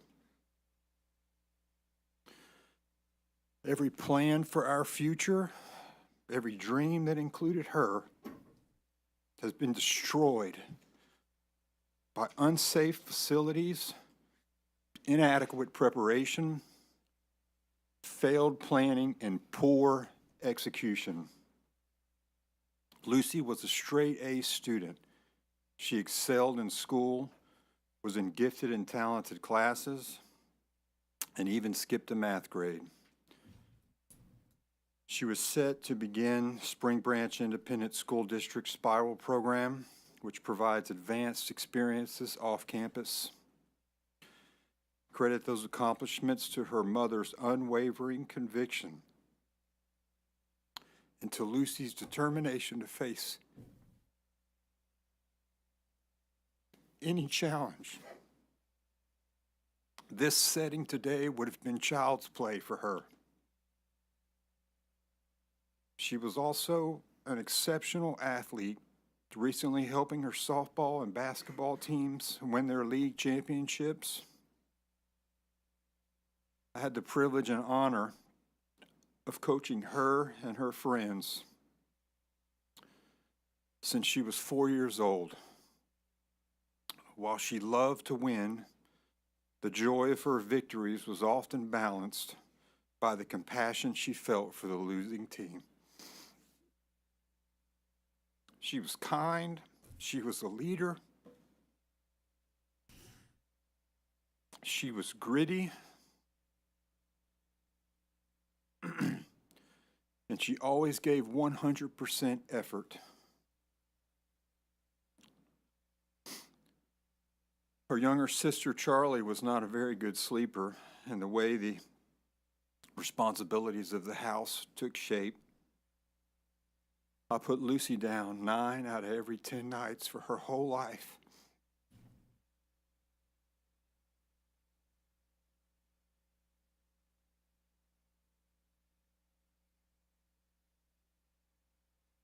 I've read thousands of pages of books to her, countless hands of Uno and Go Fish. And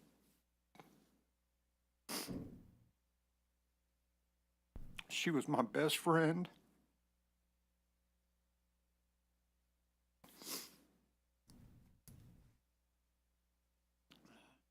My greatest contribution to society.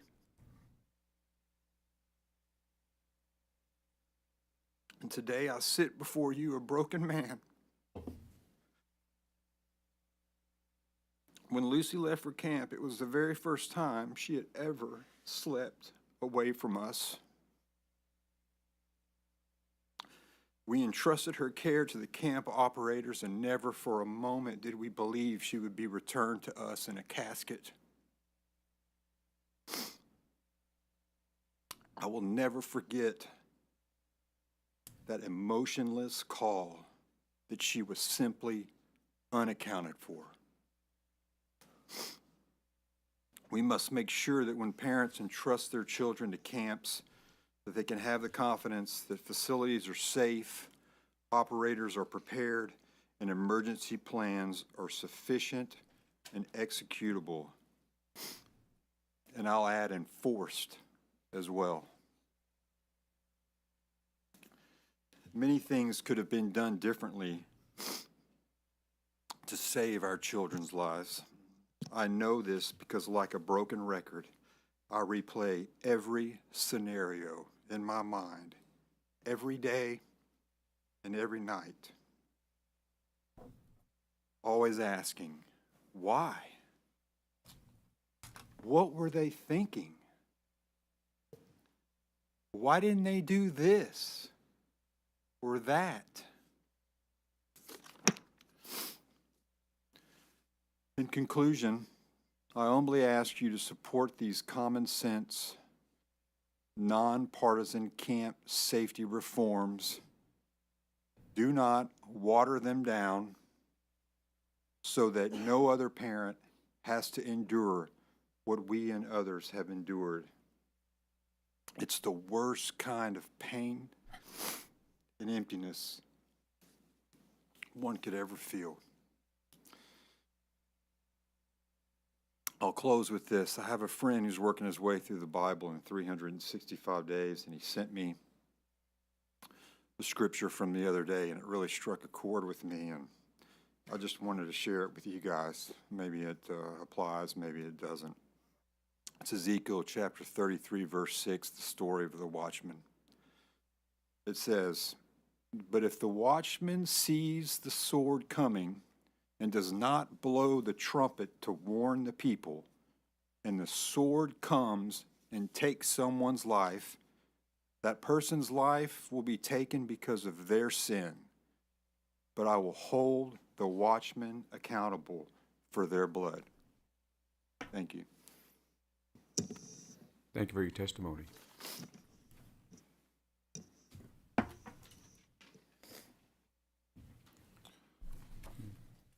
Good morning, Chairman Perry and members of the Senate Select Committee on Disaster Preparedness and Flooding. Thank you for allowing us to speak our hearts and minds today.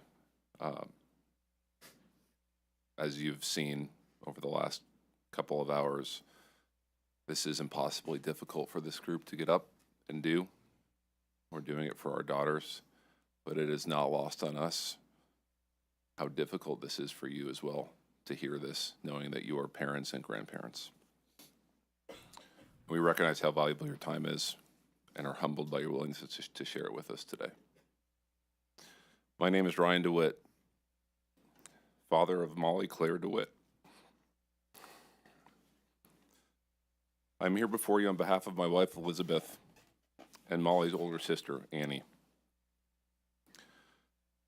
who was also at Camp Mystic, and by the grace of God, is still with us. And Chairman Perry, I appreciate you recognizing that at the front half of this. But I want to correct you and say it's hundreds of children. My oldest daughter was in rec hall on the second floor catwalk, water at her ankles. This is a child who has been through the ringer with weather events prior to this, was in therapy for them for a year. And I feel compelled to share with this group that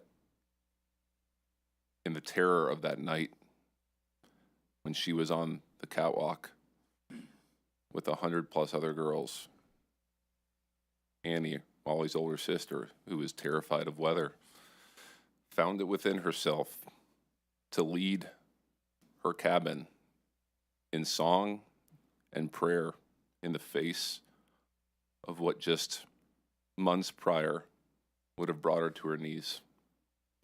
And I feel compelled to say that because my pride for my oldest daughter, Annie, is immeasurable. She's stronger than my wife or I. And I know she's going to watch this, and I want her to hear that out loud from her dad. Molly is one of the precious lives lost during the July 4th flood, along with her 26 newly minted sisters who had formed an inseparable bond in just a week's time. Molly was and still is a bright light in this often broken world. She embodied so many amazing qualities despite her brief 9 years on Earth. She squeezed more into 9 years than many do into 90. Saying Molly was larger than life is no exaggeration. She was a humble little girl, so these next several bits would make her cringe, but I know she'll forgive me. Molly's relentless curiosity led to questions at all hours of the day and night, many of which I had never pondered as an adult, but probably should have. She wanted to know how and why the world worked the way it did. Some of it fascinated her, and some of it devastated her. She educated our family through her thought process. Her compassion was overflowing, always looking outside her circle of friends to see who else she could include, who might not have as many friends. She was drawn to those on the margins, the homeless, refugees displaced by war, children with disabilities.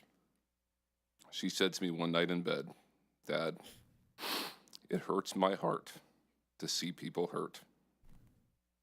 I have replayed that moment so many times over the last 7 weeks. Her generosity followed her compassion, often coming home from school and asking if we could buy things on Amazon for students that couldn't afford what we could. She would get very upset with me for not emptying my entire wallet for every homeless person we encountered. Her creative spirit was ever present, which she inherited from her mom. She planned to take over Elizabeth's interior design business when she got older, while running a taco shop on the side to appease Dad's career in the food industry. Her conviction was unwavering. What others thought and felt mattered deeply to Molly, but did not necessarily drive her decisions. Those were all her own, oftentimes to the chagrin of Elizabeth and I. Her athleticism and drive were remarkable, a talented soccer player from an early age. She didn't understand giving less than 100% of the time. It just didn't register as an option for her. That was evident in everything she did. Her faith in God was deep and unwavering, which Elizabeth and I always emphasized as important, but something that she took to another level all on her own. We continue to find notes and papers of prayers that she wrote to herself that are evidence of her love for our Lord. Molly was radiant, stunning in a way that went far beyond her appearance. Her beauty wasn't just seen, it was felt. Her expressive face told stories of joy, mischief, compassion, and light. Her vivid blue-green eyes held remarkable depth, connecting especially with those who felt unseen. She made people feel known, not just with her words, but with her presence. Molly's beauty was most powerful because it reflected the love and empathy she carried within. Molly's presence brought joy and inspiration to everyone she knew. She lived generously, loved deeply, and left a lasting impression on hearts far and wide.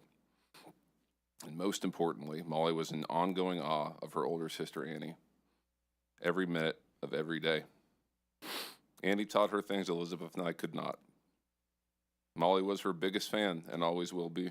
The joy on her face when Annie allowed her to hang with the older girls cannot be put into words. For Elizabeth and I, our greatest life achievements are our daughters, Annie and Molly. What I've noticed over the last several weeks through texts and conversations with our new family seated next to me and behind me is that while Molly was no doubt unique in her own ways, she shared so much in common with her 26 new sisters. These young ladies were cut from the same cloth, destined to lead with love and change this world.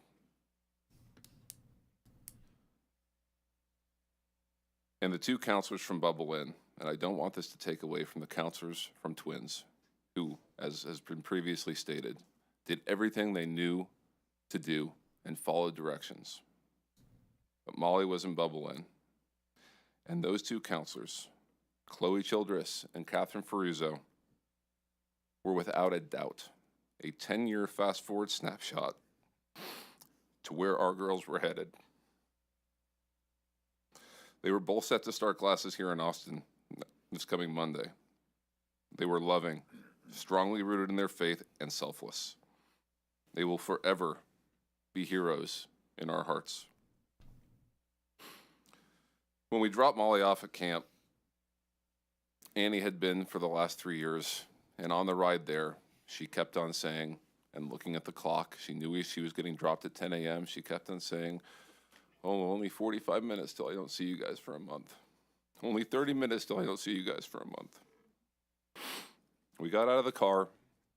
I gave Annie a big hug. She had been through this before. She looked me in the eyes and said, "I got this, Dad. She was homesick every time and worried every time, but she always pushed through. My goodbye with Molly is something I will never forget. She walked up to me. I was on one knee. She gave me a big hug. She pulled back. She grabbed me by both arms, and she looked me directly in the eye. And no less than 10 times, with eye contact I had never experienced from this little girl, she said, "I love you, Dad. I love you, Dad. I love you, Dad." While I'm so grateful for that goodbye, that moment haunts me today, because shortly thereafter, I pulled the car farther, and I was told, as I'm crying, "We got her. She's safe." We drove out of camp. I'm a wreck. And I looked at my wife, Elizabeth, and I said, "I don't think we should go out of town, overseas." And my worry was something would happen to us on the plane in another country, that we wouldn't be able to go back and pick our daughters up. And never in my wildest nightmares did I think that this is what was going to occur. In short, on July 4th, the world lost 27 lives that were destined to change our landscape forever in their own unique ways. The biggest tragedy is that it never should have happened. This was 100% preventable. We are here before you today as grieving parents, as you've heard, living in an unimaginable nightmare, but also as pillars of strength for our daughters' legacies, to ensure that what happened on July 4th never, ever happens again. Senate Bill 1 is long overdue, reflects common sense life-saving measures that every camp in Texas should be required to undertake, taking the appropriate preventative measures to remove as much possible risk of disaster, in concert with doubling down on detection, training, and response when the disaster does occur. It's the only path forward here. Every camp should consider the location of their buildings and sleeping quarters. Every camp should utilize a functional and effective early warning system. Every camp should have a detailed evac plan that is documented and run through, both in and out of camp session. Every camp should have an adequate adult to camper ratio. Corners cannot be cut. Arms cannot be twisted. Gray areas cannot exist. These were our children's lives. Now we fight united for the safety and lives of millions of children that will attend camps in the future. And the future is right now, not the next special session in 27.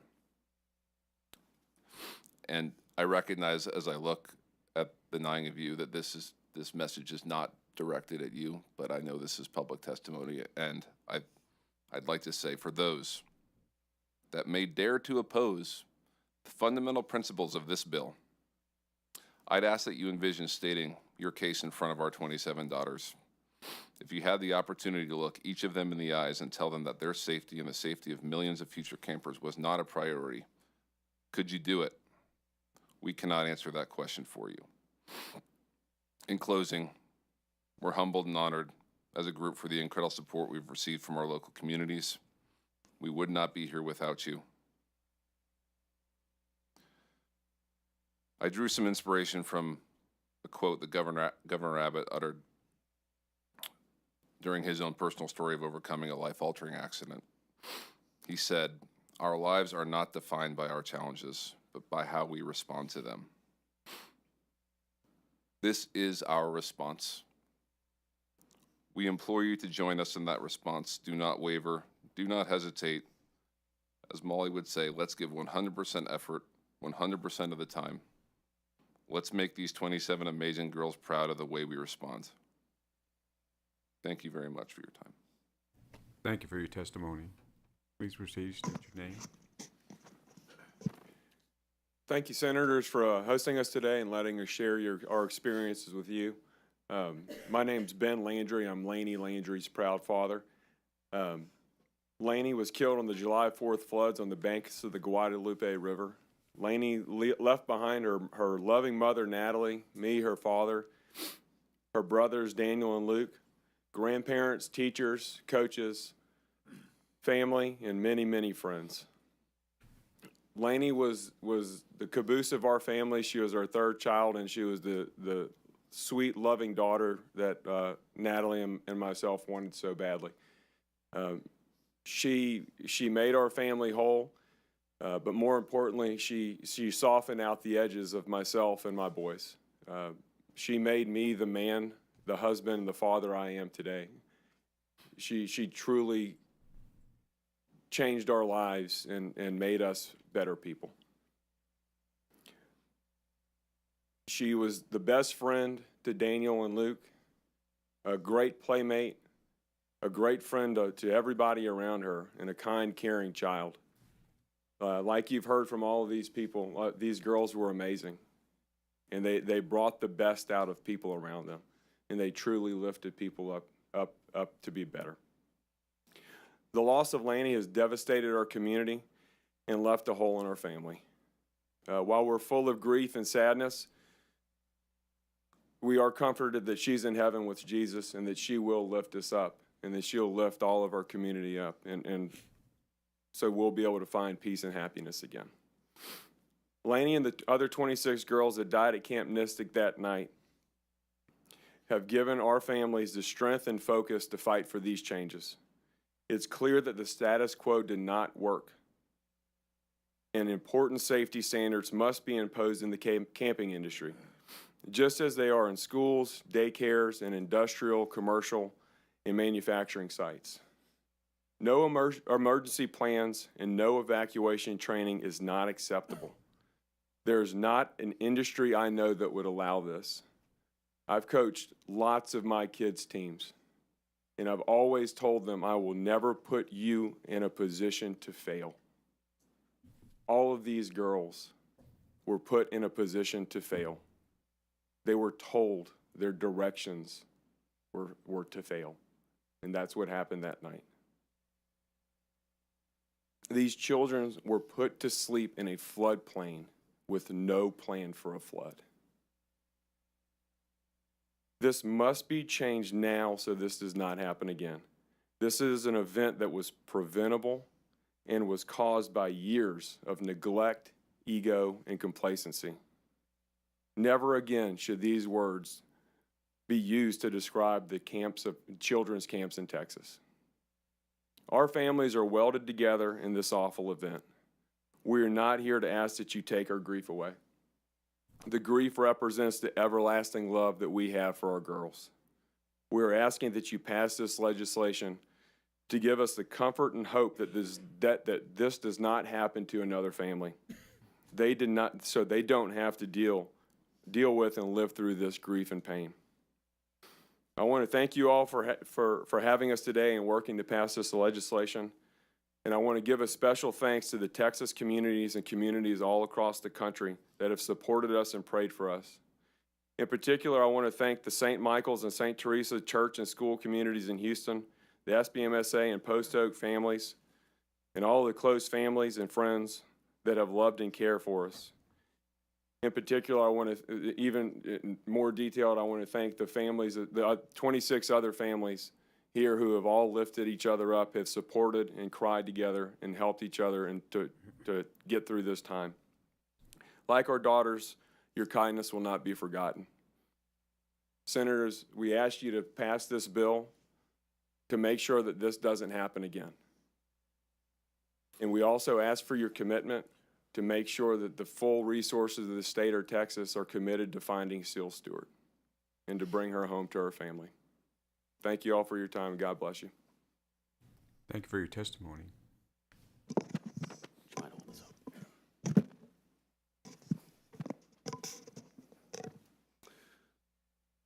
So thank you, Ben.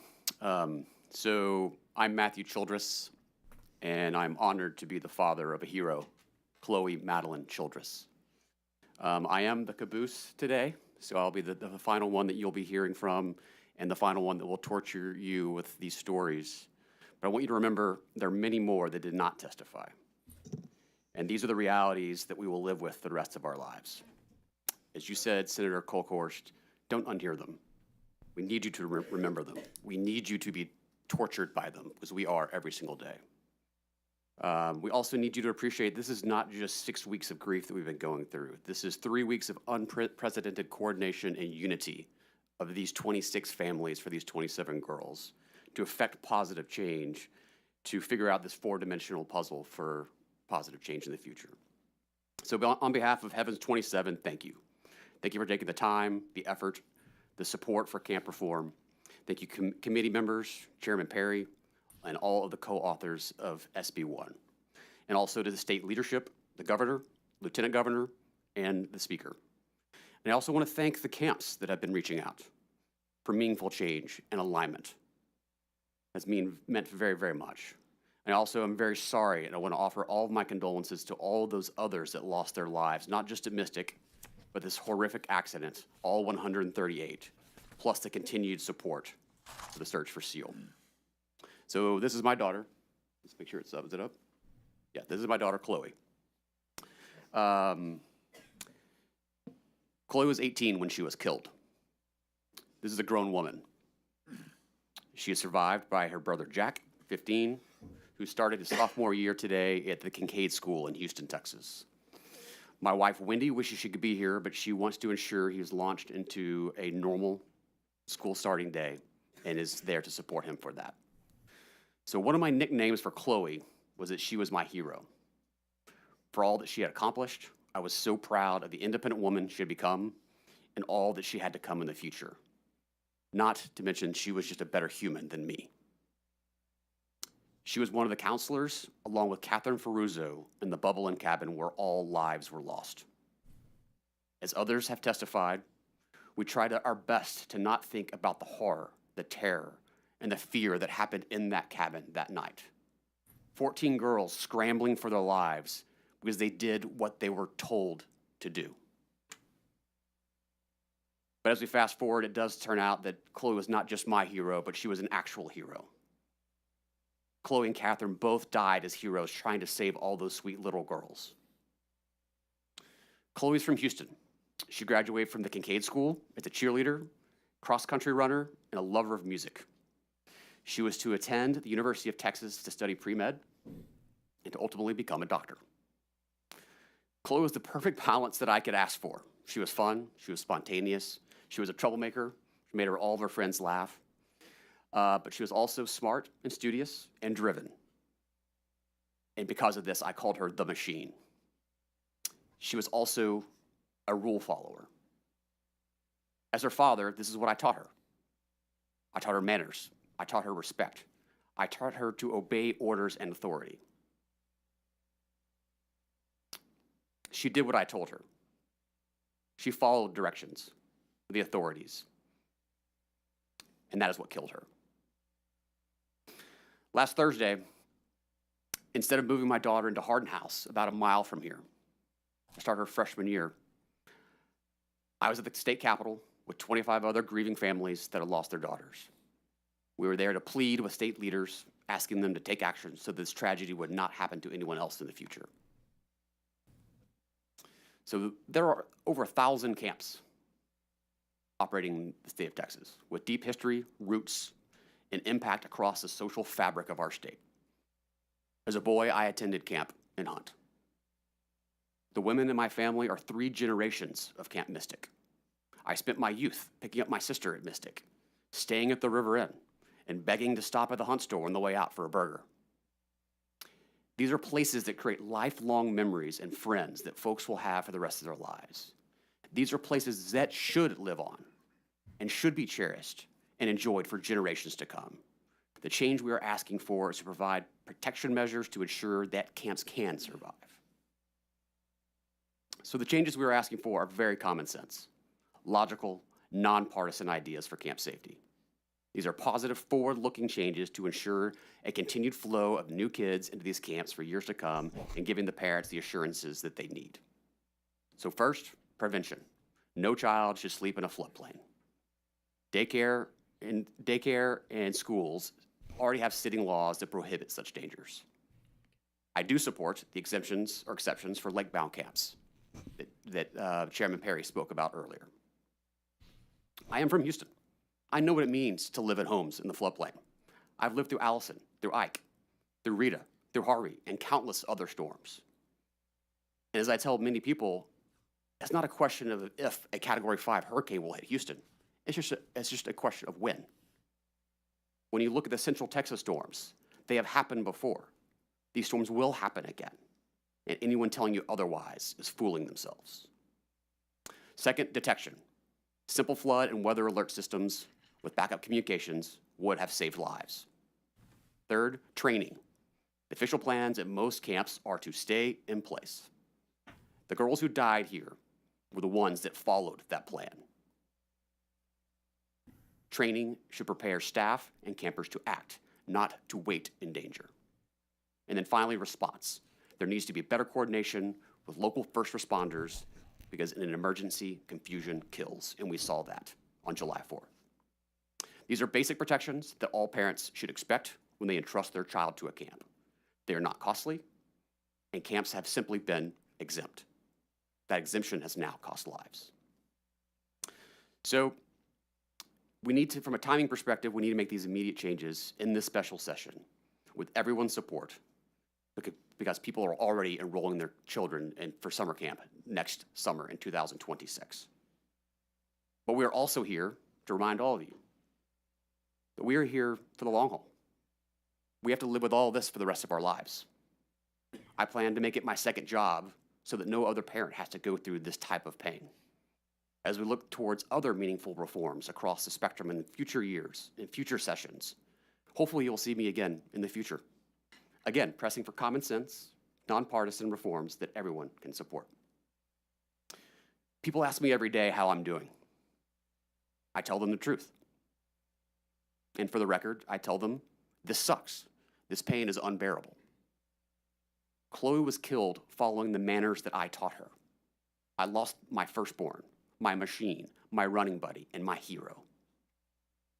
And for this group of Heavens 27, I am overwhelmed by the unity that the 26 families have had. This all came together in less than 3 weeks, and we have to see this through. There's nothing we can do to bring our daughters back, but we can honor them by ensuring their deaths lead to meaningful change. For now, the time is to act and support SB1. For my hero, Chloe Madeline Childress, the rest of Heavens 27, and for the millions of campers and parents in the future, so this does not happen again. Thank you all for your support. Senator Betancourt. Thank you, Mr. Chairman. Gentlemen, I just want to tell you, your testimony is absolutely 100% correct. There is a lot of grief in this room, but there's also anger. You know, I have to suppress it now because I feel what could have occurred and what didn't. But I also know that there's 1,100 camps out there that, and many of them do it the right way. This camp was horrifically wrong. The instructions to Chloe were horrifically wrong. And that's where that anger comes in. I have to portray my Irish Catholic, or betray it, I guess, to keep from reacting to it, because I feel it too. You don't have to worry about, a couple of you mentioned bipartisan. There was no partisanship here. My classmate and friend Jose Menendez and I and Senator Blanco has sat through everything in Kerrville underneath the Dios from Senator Flores and Chairman Perry. And we're going to make these changes stick because they are common sense. You know, and Ben, you made a point about being a coach. You know, I've been everything from a SBISD, superintendent on baseball on down. And you never leave your children at a point of failure. Never put them out to fail. And they didn't. But a lot of other people did. So we're going to recognize the obvious and do what we can to change it. And there won't be any testimony against this. And Ryan, to you, I want you to hold on to that 10 seconds with your daughter, because that's her gift back to you. And you keep giving that gift to everybody that you know of for the rest of your life, because that's what she'll want you to do. My life's purpose has been redefined. I could tell. And God bless you.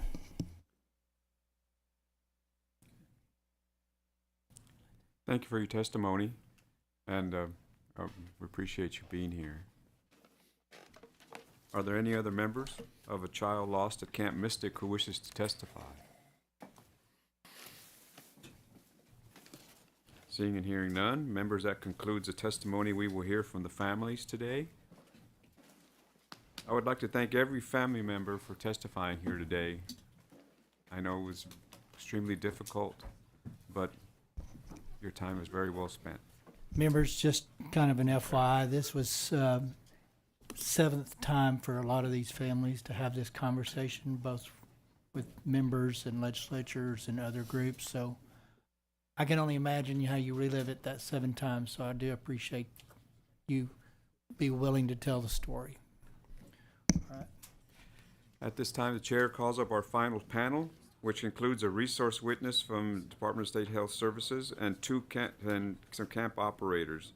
The chair calls Adam Buck from the Department of State Health Services. Adam Buck. John Robertson from Camp Longhorn. John Robertson. Scott Fineski from Camp La Junta. And Randall Daly, Texas Association of Campground Owners. You come forward, please. Mr. Chair, I have kind of a comment. It's not meant to. Senator Perry. I looked down the list of those that are testifying from the camp groups, and I'm not going to tell you how to register, but I would suggest that an ON is not supporting a bill. So you better get ready for some hard questions for an on the bill. That is really not, I think, going to be well received. So you can choose to register that way. You can choose to register against it or for it. But I think members are going to want to know why you can't support common sense legislation. So that's y'all's call, y'all's prerogative, and y'all's privilege, and I'm not going to beat you up with it. I can't say the same for every member on this legislative panel. So as you go through this, if you want to make your change, it's a good time to state on the front end that I have switched it from on to support. If you choose not to, the members will do what the members need to do. I appreciate that. Thank you, Mr. Chairman. I'll begin on my right. If you state your name, who you represent, and your position on the bill, and proceed. My name is Randall Daly, and I'm representing the Texas Association of Campground Owners and myself as a campground owner, and we are for this bill, and we support this bill and happy to help in any way that we can, and thank you very much for your work on this bill. My name is Scott Fineski, and I'm testifying on behalf of Camp La Junta in support of Senate Bill 1. Thank you. And John Robertson from Camp Longhorn. Again, as my compadres here say, we support this legislation. You're currently registered as on, so you want us to change that to support? That is correct. We wish to change the registration from on to or in support. Yes, please. Thank you. So noted. Chairman Perry, members of the committee, I'm Adam Book. I am the Associate Deputy Commissioner for the Consumer Protection Division of the Department of State Health Services. I'm here to provide some information about our youth camp licensing and inspection program. Senator Perry. So questions for dishes just specifically. First of all, I'm going to kind of give you a lifeline here. So I want your colleagues in dishes to take heed here today. We are asking dishes to step up, step out, and do more things than they've been asked to do. I sit on finance. I'm not naive to assume you're going to get this done today with existing resource. Yes, sir. So before we get out of this building in the next week, It is absolutely, and I cannot stress this enough because I do this with every agency, and very seldom do agencies take advantage. Within reason, I want an inventory of personnel needed to implement, enforce, and inspect before next camping season, and I remind you that starts before the next session. Yes, sir. So I need a very detailed map of what is available today and what you will need to make sure these provisions are implemented and inspected. And that is on y'all, because I don't live in your world, but I also recognize not all of this is free. So take that to heart, and I hope your folks are listening. And I would expect that information to be available before we leave this week, because we have a protocol on how we get hearings done. So please take that to heart. Secondly, specifically, and we're not going to relive history and whys and why nots forever, but I want to clearly understand what is supposed to be being done today. My understanding is Camp Mystic passed with a 100% rating 2 days prior to. So what was being inspected at these camps today? What was supposed to be that wasn't? So give us kind of a general framework and then hone in on how can a facility 2 days before an event like this be a 100% rating? It may be on the legislature that we did not give you the prescripts necessary to force the inspections as they were, but we're fixing that today. But give us, as a members, and I'm sure there'll be other questions, but I want you to make sure that I will put it this way. If another event happens after April of 26, and I hear the word, we didn't have the manpower, the resources to do it, as someone said earlier about watchmen, it is incumbent upon us to accept the role as watchmen, but when we implement it, that role transfers to y'all. Thank you. Yes, sir. Thank you. Senator Kokhorst. Give us the big umbrella. Okay. Thank you, Chairman Perry. First of all, I want to say that we do have a cost estimate based on the initial SB1, and we will modify that based on your modifications that you announced this morning. DSHS. I wanted to say before you got started, to your, thank you for recognizing me. Before we get started, and that estimate is important. Mm-hmm. And I know that there would be, there is an ability to do an RTE, a request to exceed. I'm not sure how the Lieutenant Governor and Senator Huffman want to do this, whether it's included and domiciled within SB, I think it is now 5, or again, we're on a 30-day timeline, but we get RTEs from y'all all the time, not just dishes, but agencies. And so this would be something that could fit in there, I do believe, on an RTE. But it needs to be, as Senator Perry said, I would use the word robust, complete. Okay? For sure. Yes, Thank ma'am. you. Thank you. Any other things, Senator Perry? Members, any questions for the panel? So I want dishes to go through existing framework. I don't want to rehash what we didn't get done specifically, but I think people need to answer that question, how 100% inspection was created, if it was because we didn't require what we should have required, or if it's required it, but it became complacent, if it's just kind of check the box routine stuff. So share with us what you can share about existing and what this next level will be. Yes, sir. Health and Safety Code 141 has 15 standards that is broken down currently in section 141.0025. And we basically have identified 86 inspection criteria from those 15 standards that we do go inspect. I believe the things that we do in terms of inspections are verifying the records are appropriate. We've verified that they have an emergency plan. Our staff, we aren't the organization that approves those emergency plans, but we do verify that they meet certain criteria, such as, to be implemented in the case of a disaster, serious accident, epidemic, or fatality. We verify that they have a copy of the plan, that it covers those specific event types, that it's posted in the buildings, all the structures within the camp, that camp staff and volunteers are aware of the plan. I understand that we do some interviews of a select amount of staff to verify, about the emergency plan. And then documentation in the office that each member is trained and properly qualified to be there with the kids. One of the things that we do verify is the, supervisor to camper ratio. So we need 1 supervisor to 10 campers. And we do verify that. Are there other specific questions that you have? That's a very broad overview of the top things. There are 86 inspection criteria that we look at, though, so I just touched on a few there. So in earlier testimonies in Kerrville, and it was a gentleman that was familiar with camp businesses and had actually worked on site with many of the camps. He made a comment that 6 of the 19 had an evacuation plan. Is it your experience that every one of the camps required to be inspected, had an evacuation plan?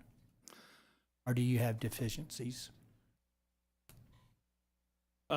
Okay, so the requirement for an emergency plan is that it has procedures for emergency shelter and for evacuation of each occupied building in the facility. But what I'm asking compliance. How many don't have a plan, or did everyone inspected have to have a plan? Well, if you don't have an emergency plan, then it is, we do have enforcement requirements for that. We consider that like I forget what the level is. There's basically 3 levels of enforcement, and it's, you don't have an emergency plan. You can yank a license? I would have to look at that. It doesn't matter. But Like I I say, we're believe that we changing have- your world a lot, so moving forward. But I'm trying to get down to, I was told 6 of 19 in a hearing by a guy that's not in y'all's department. Okay. So the question I have, do you know how many camps didn't even have an evacuation plan? As far as I'm aware, our inspectors have verified at each of the 375 camps that we license that they had emergency plans.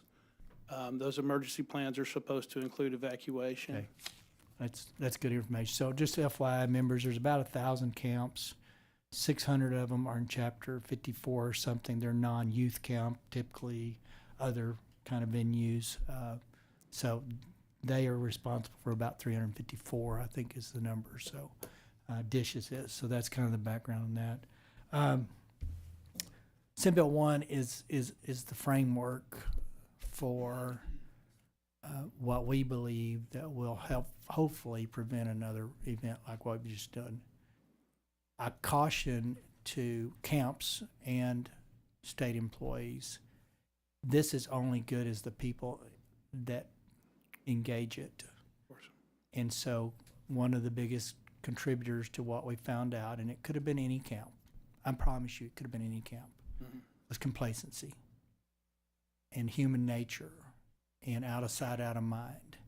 And 4 years from now, when this event unfortunately fades into, where only those personally affected remember it, there's a good chance that if inspectors are not extremely diligent in pursuit of making sure this stuff is followed through, we wind up with a new event regardless of what the bill says.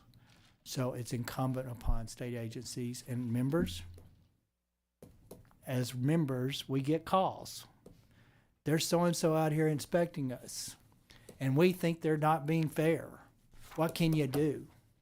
So I would just say on this stuff, that as members, we do assume the role and walk through what the issue is, but never yielding from what we're living through today with these families, that there's a reason we're going here. So it's real easy to get into that member role, trying to help, trying not to make anybody mad. But that's not our role. Our role is to make sure these kids are safe going forward. So, and I'm not upset with Dishes, to be clear. I just think that we had a lot of complacency and box checking that becomes partly routine over time. So I appreciate that. Senator Menendez.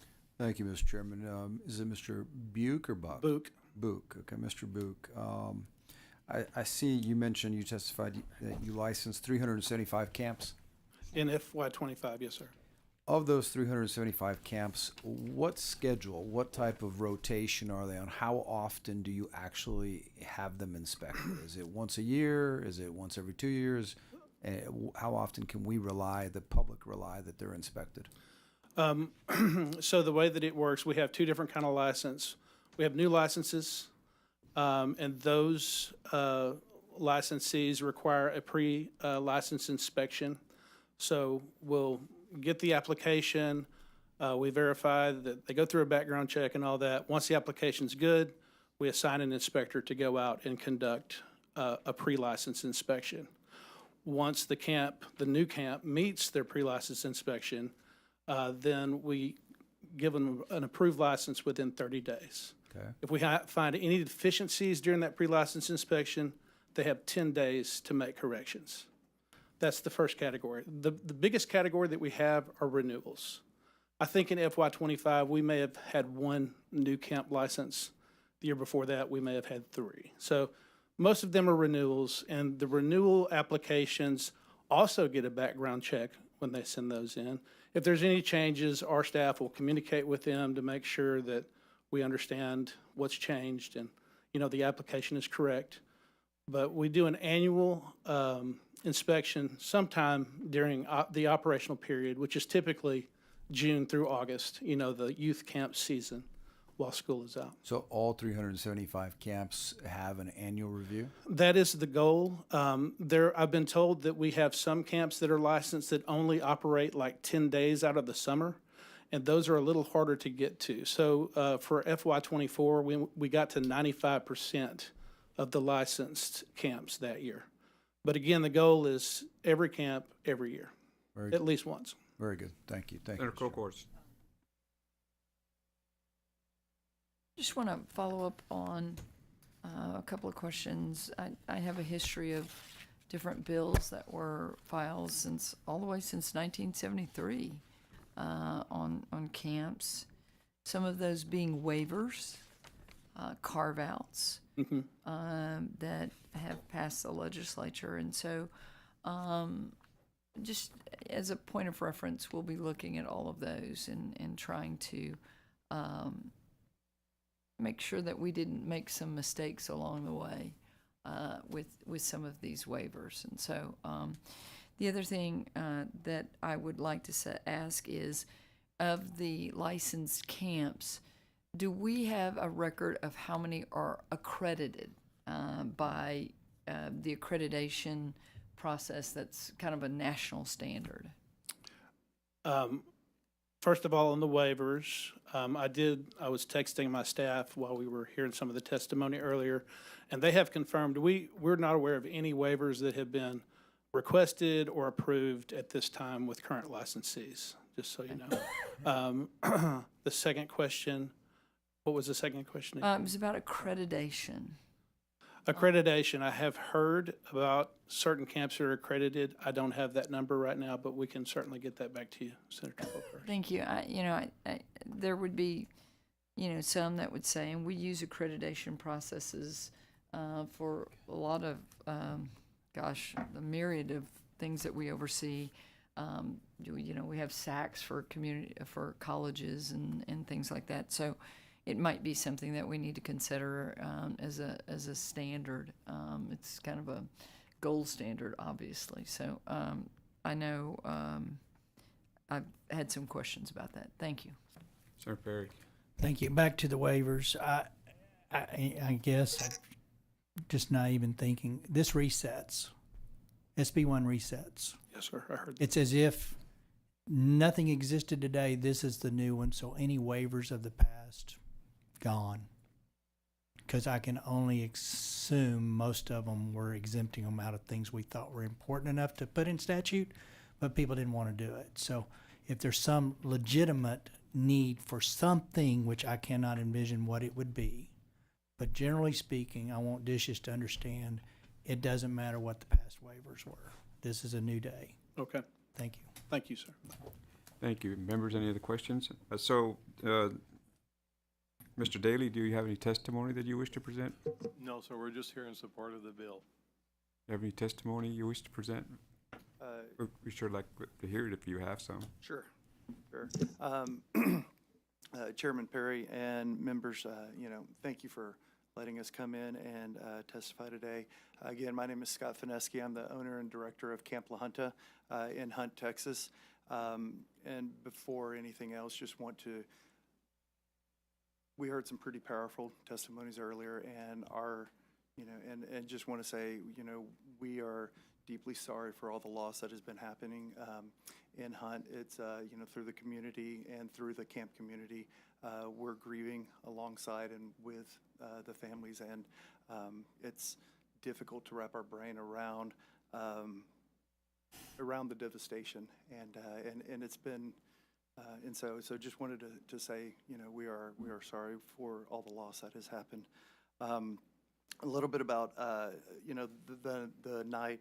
On July 2nd, we welcomed our second-term campers. We had 295 campers and an additional 100 staff members were on site for second term. The following night, the storm struck. My wife and I, we were awake early, as were members of our staff. However, we did not receive any emergency alerts or warning about the rapidly rising river. We first were indicated or found out something was happening when my wife was looking out the front window and saw a dining hall table floating across the athletic fields, and she looked at me and said, "I just saw a dining hall table." At that point, we realized that something was going on. We quickly threw on shoes and ran and sprinted to the cabins. We opened doors and woke the counselors and told them count heads and head to the maintenance road. That maintenance road is a high spot on our camp, and it's a spot that's familiar to everybody, and that's our meeting spot. The counselors, they did an amazing job in getting the kids awake and getting them out quickly of the cabins. One cabin complex began taking water on quickly, and we could not immediately reach it. I used flashlights, passed them out to the counselors, and we lit up the cabin the best that we could. There was no power at the time, and we instructed the counselors to move their campers to the rafters in the building. The rafters are accessible via bunk beds, so that, and so that was, that was a very doable, very understanding thing for them. While my wife was on the phone with 911 at that point. At this time, the rest of the camp was safely located at higher grounds with their counselors. Once the waters slowed to a manageable level, I accessed the cabin complex, and climbed to the rafters with the kids and said, "I know we're scared, I know, but we're brave, we're strong, and we're going to be safe." At that point, we set up a landing spot for the kids and helped them get out of the rafters, and I started evacuating the kids out of the rafters, carrying them across what was our sidewalk, but now had fast water, or had at that point water coming across it. When the water lowered a little bit more, slowed down a little bit more, I felt that I could bring counselors to come stand in the water, and we formed a line, and a counselor helped me pull the kids out of the rafters, and we carried the kids across the sidewalk out of the water and over to my wife on the high grounds. In addition, we had one smaller cabin that housed 4 of our counselors. It was swept off of its foundation, and it floated about 20-25 yards away from where it was originally located, and it was stopped by a tree that was along the path. Once it stopped, I was able to reach out to the counselors and get them out safely and up onto dry land. Sometime in the morning after sunrise, we received a phone call from local authorities to confirm the status of our situations. I let them know that we were all safe and accounted for, but we had no water, we had no food, and we had no electricity. They said they would not be able to help us at that time. And the way that we were able to secure water and food for our campers was that we had a family member who was able to get a private helicopter to fly in and give us some food and give us some water for the kids. Throughout the day, we had our kids staged in the high cabins that were, untouched by the waters.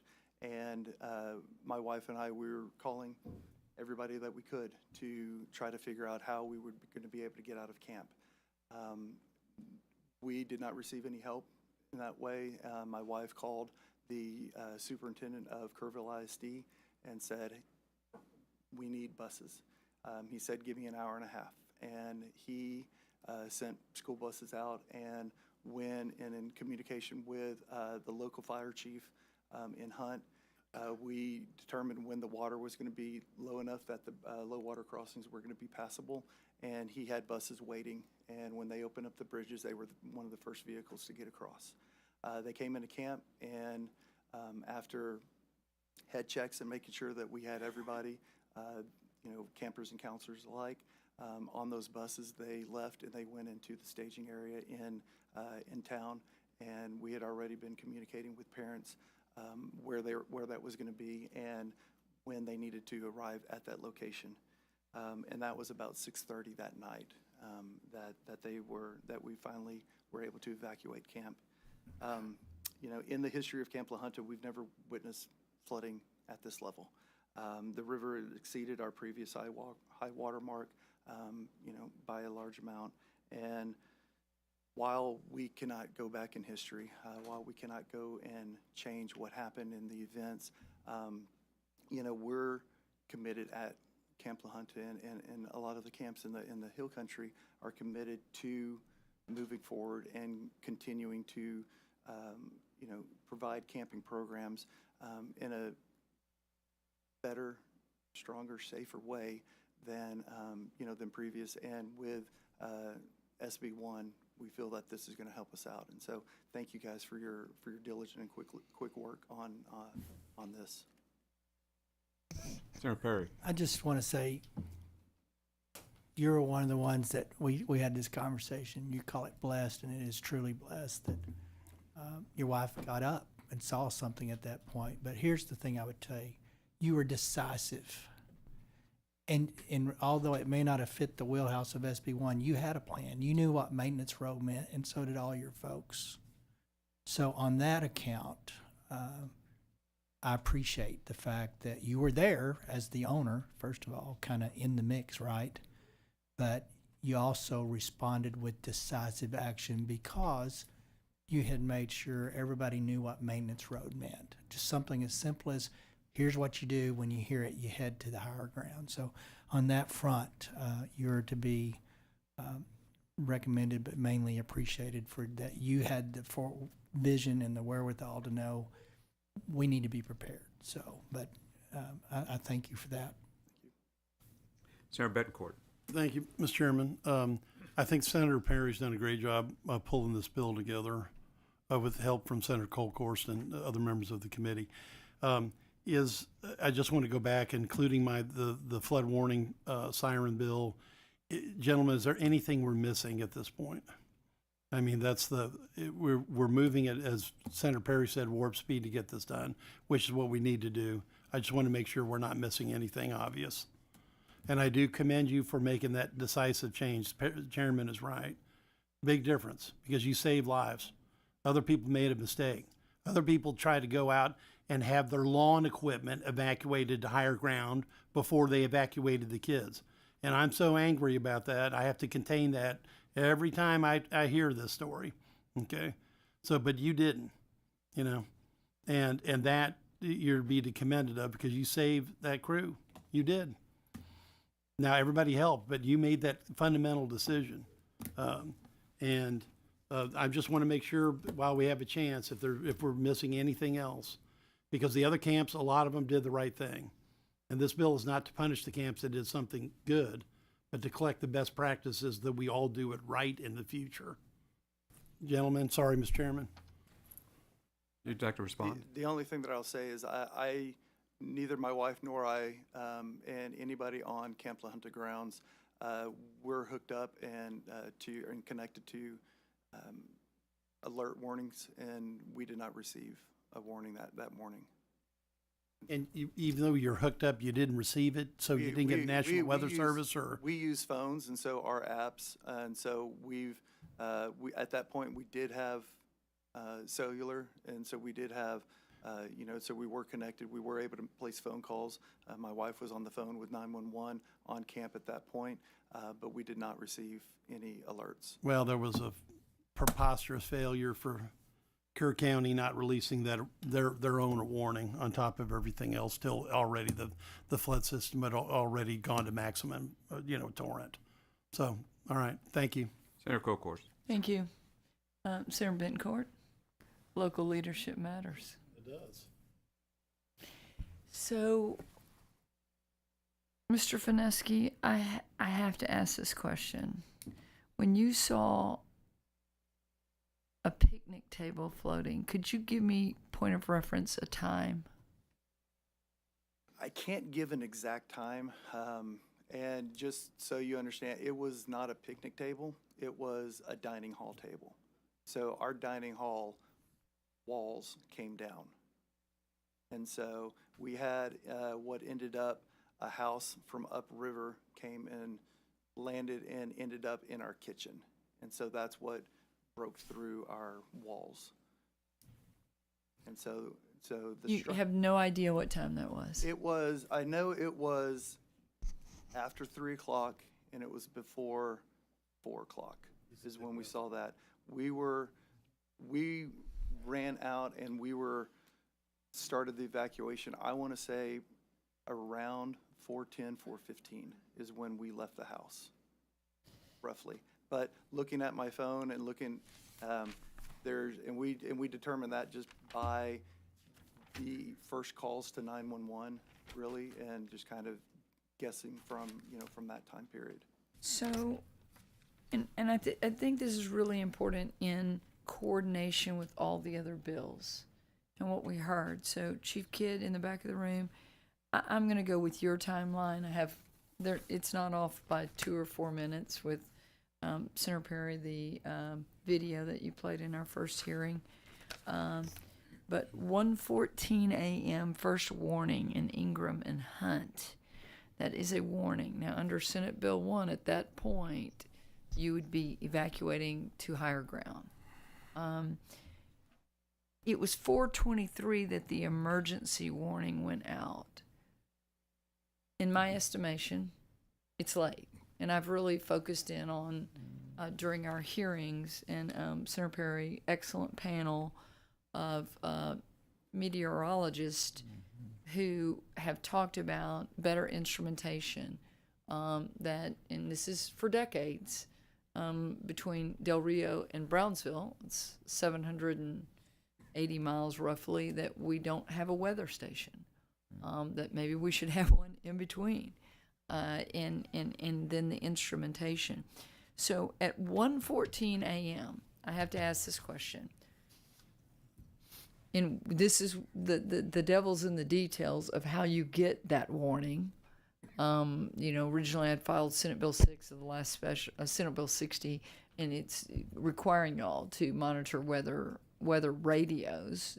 Chief Kidd, you've talked about the simplicity of yesteryear, where you have simple instrumentation that you're listening to. What would you have done at 1:14 a.m. with a warning? And this is for us to better understand Flash Flood Alley. Different than Camp Longhorn. Right. Different geography. And that's really important to understand Flash Flood Alley and the geography, which higher ground, I don't know if at La Junta it's available. It certainly is at Mystic. So what would you have done just for us to understand the implementation of these bills that we're working on? First of all, I would have, we would have talked to our security guard. We do have an active security guard at night. Even with the security guard, there was, failure in that point that we spoke with them during the night, and there was no warning of rising waters or anything like that coming into camp.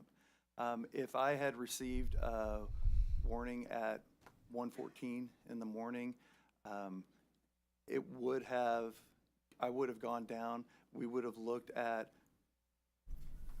materials. We would have looked at equipment to see what was on the floodplain. And that's the first thing that we would have done. I would have known that campers were not, down in the area. They would not have been down along the riverfront.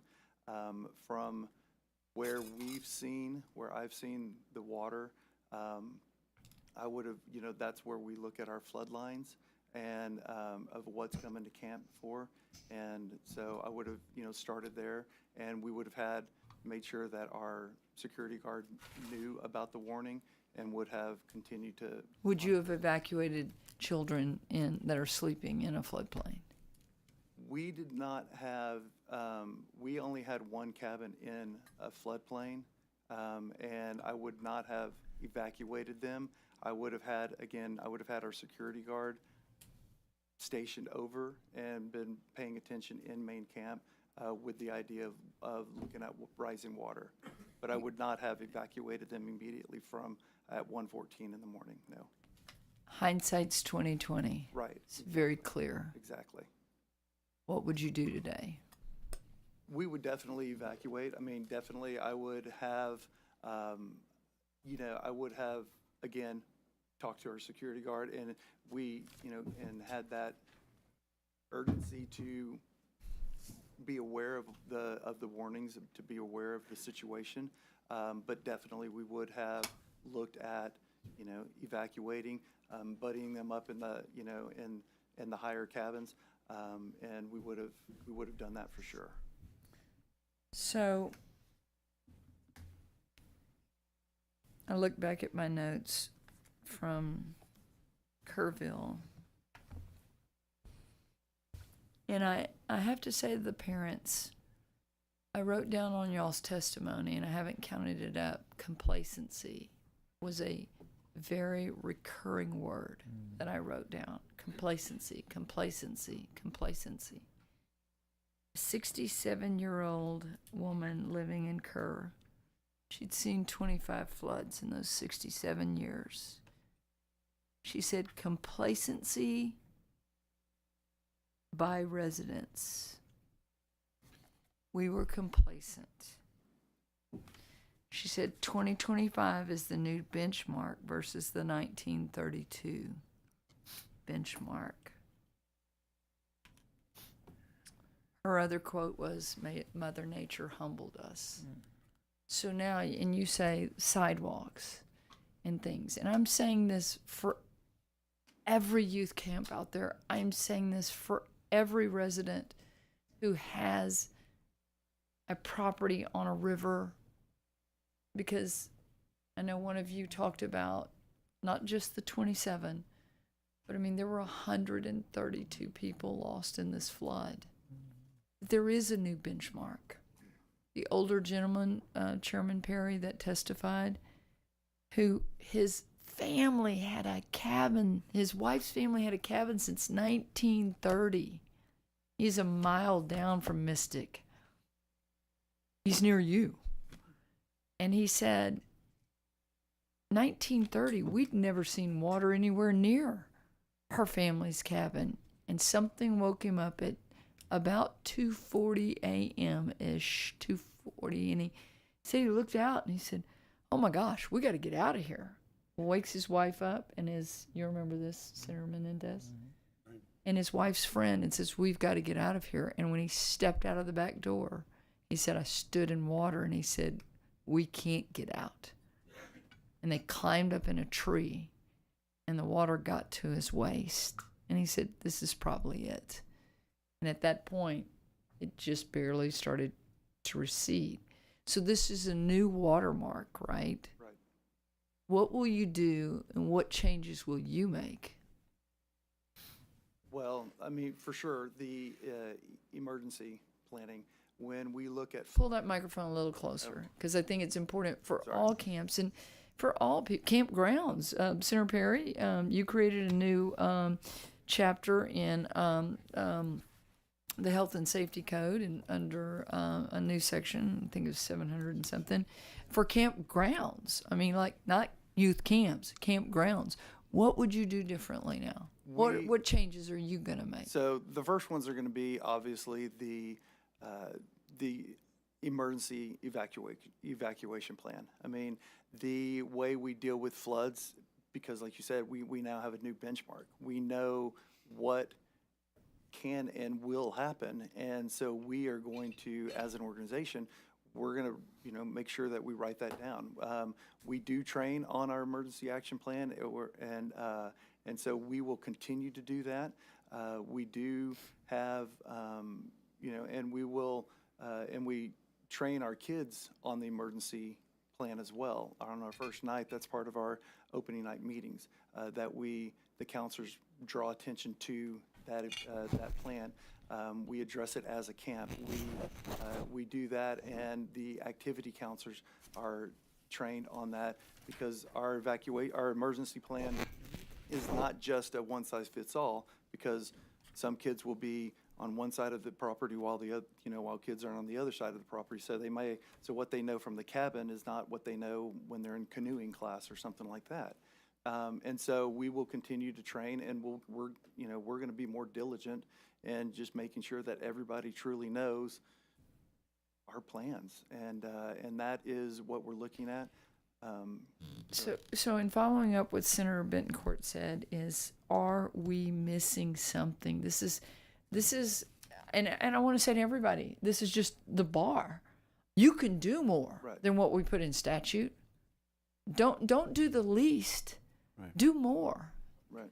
Right? Right. And so my wife and I, we have already been asking ourselves, from the 6th, the 6th we were still trying to figure out what happened. But, after that, we started asking ourselves those questions from a parent point of view of, what can we do better? How do we do this? How do we get camp back, better, stronger, and safer? And we kind of narrowed it down, and you guys have hit it with the communications. Communications is key for us. The idea that we can communicate to our counselors and without even leaving the cabin or without even leaving the house. So before even we leave, being able to communicate with them was important to us. And so we've been, pursuing that avenue to figure out what kind of communications we can have. We felt we had a great communication system, and it worked for many, many years. And now we found out redundancy is super important. And so we had talked about that, of making sure that we've got our systems, on redundancy, to where we will be able to have a backup power source. We'll be able to have a backup, opportunity to, whether it's, through our repeater walkie-talkie systems over the course of the PA systems, but being able to do that. But that communications is really important to us. Like I said, we had one cabin in the floodplain in the 100-year, and it was near the backside, but it was still there. And we'd already made the decision that cabin's going to be retired. It's not going to be there.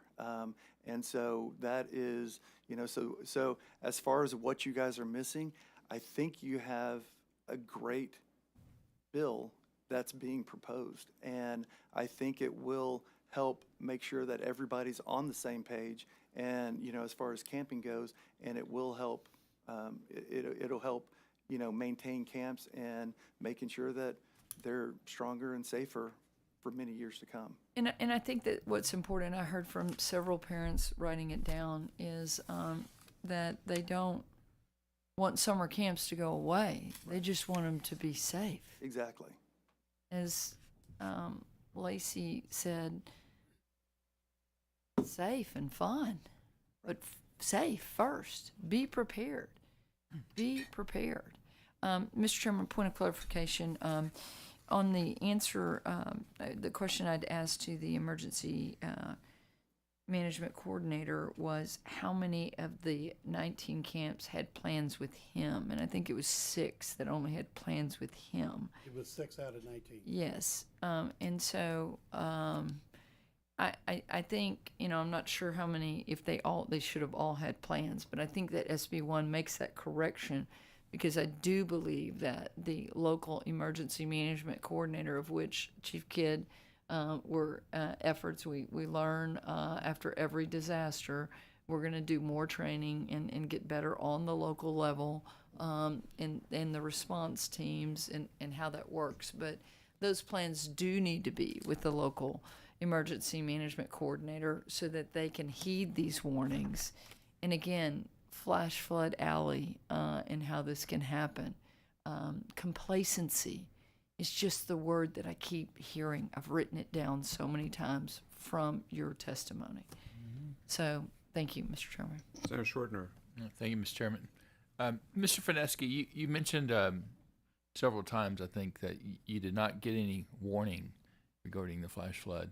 And we heard testimony that the flash flood warning is distributed at the National Weather Service through the phone, and your phones were working. So can you tell us why it didn't come on your phone, or did it come on your phone? You had the notifications off for emergency? No. We have we've got a rule that you don't turn notifications off during camp. So we know all of the notifications are there. I have lightning apps, and my lightning apps were working fine, just letting me know that lightning strikes were within. We've got it set for 20 miles radius around us. So my lightning apps were going off, and I knew that and that's one of the reasons why we were awake, because it kept buzzing. It kept buzzing for lightning strikes within 20 miles. But no, I have no reason why that we did not receive any. The flash flood warning that went out at whatever 116 or 113. You did not receive that on your phone. I did no not. No other phone. Your wife's phone. My wife. I know for a camper, fact. My wife and I. Neither one of us received that. The other, my other program staff and assistant directors and everyone, all of them said that they did not receive it either. And y'all are all on the same network, We're all on the same network. Which is what? Well, we're all on the same network on camp. My assistant director's there. AT&T, Verizon. We're Verizon. I'm not sure, but we all have different. I mean, there might be a T-Mobile and an AT&T. Not everybody's on Verizon. Yeah, that can certainly be explored as to what happened regarding notifications. I see Nim Kidd shaking his head back there. I know you can kind of trace back what numbers actually receive the actual weather warnings, and so okay, thank you, Senator Menendez. Thank you, Mr. Chairman. A couple of things, Mr. Fineski. You mentioned that were a concern after you. Well, first and foremost, thank you for your decisive action, and as the chair has mentioned, and after you told everyone to evacuate to the high point in the camp. I think Maintenance Road, is that correct? That's correct. And so you get everybody to evacuate. You go back, and you know where the one where the water is in. You get them into the rafters.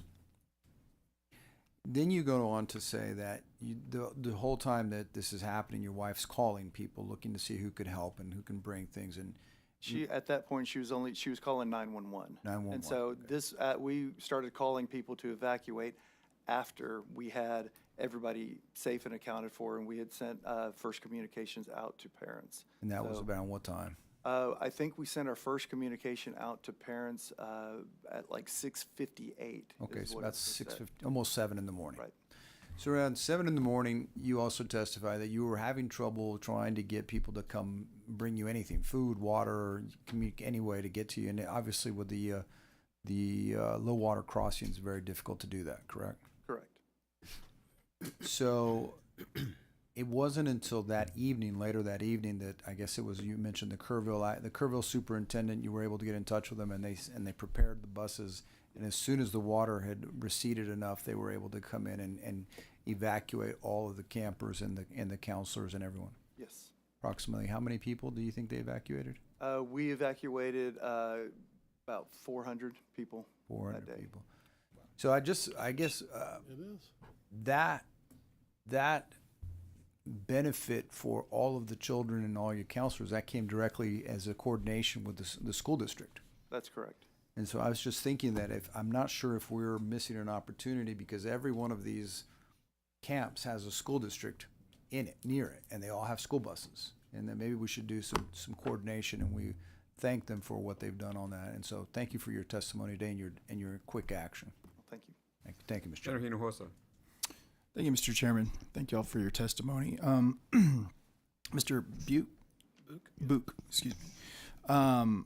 You testified that these camps have an emergency plan requirement, correct? Yes, sir. Okay, and who's in charge of looking through that evacuation plan? It's not enough that you just say we have an evacuation plan, but what's in that plan? I mean, I feel like I should ask this question on behalf of the families of Heaven 27 as a father of littles that same age range. Is stay in your cabin an acceptable evacuation, plan? I mean, the order that was given to Chloe Childress that she followed, potentially, paid for it with her own life. All these beautiful girls that she potentially could have saved. Is that an acceptable plan for an evacuation requirement? With the current rules, each camp is responsible for developing their own plan. We don't approve the plan. We just verify that it meets the requirements of, addressing the four big things, which is disaster, serious accident, epidemic, or fatality. And then they must post their plan in every building. And that's what our inspectors verify. So should there be something to that standardization, Chairman? Yeah, so it's complicated, and I don't want to try to land the plane here in a big sense, but every disaster is different and unique. Every campsite is different and unique. Shelter to higher ground is truly, I believe, the best course of action when you have these. That said, you may find yourself, because of where the river is at, that it's more dangerous opening the door or not. That depends on the stage. Hopefully, at flash flood or flood warning level, which is stage 2, the weather guys tell me on average, if there's going to be an emergency flash flood at the end of that day, it's usually 3 hours out. So you've got 3 hours of window to get it the heck out to higher ground potentially. So the generic, and in this case, it proved to be fatal. But there was things that had we had SB1 in place prior to, those girls wouldn't have been there. So on a judgment basis, I'm not going to try to second guess or, those girls, the counselors, they were following what they were thought to be, but that water raised so quickly that somewhere between probably 30 minutes, it went from ankle to rafter level. So if you had a movement to get out, you probably would have had the same impact. So it's a timing, it's decisive, quick action, it's objective standards. So what I hope we have done with SB1 is established an objective standard that nobody has to question. Mm-hmm. Nobody has to second guess. Nobody has to wonder, should I get out, should I not get out? You go to higher ground. A predetermined, pre-drilled, so on that front, so when dishes ask if you have a plan, they are, and they're provided we shelter in place or whatever that is, that's that camp's response, and it's not dishes expertise nor mission to question the validity of that's the best plan, because they don't live on the camp every day. So I caution not to say that in this instance it was not a good plan, but there was a calamity of other influences that actually bore out the way it did before that issue was needing to be cited. So Are we absolutely confident that we're leaving that up to each individual camp member to ensure our campsite? Well, I'm confident in this based on Mother Nature and the inability to predict exactly when and where and what she's going to do, that if at a second stage warning, that is an average of 3 hours out before a bad event, if there is a bad event. These kids may be playing a lot of cards for 3 or 4 hours routinely in camp experiences going forward, but that's okay because they're in a different safe place.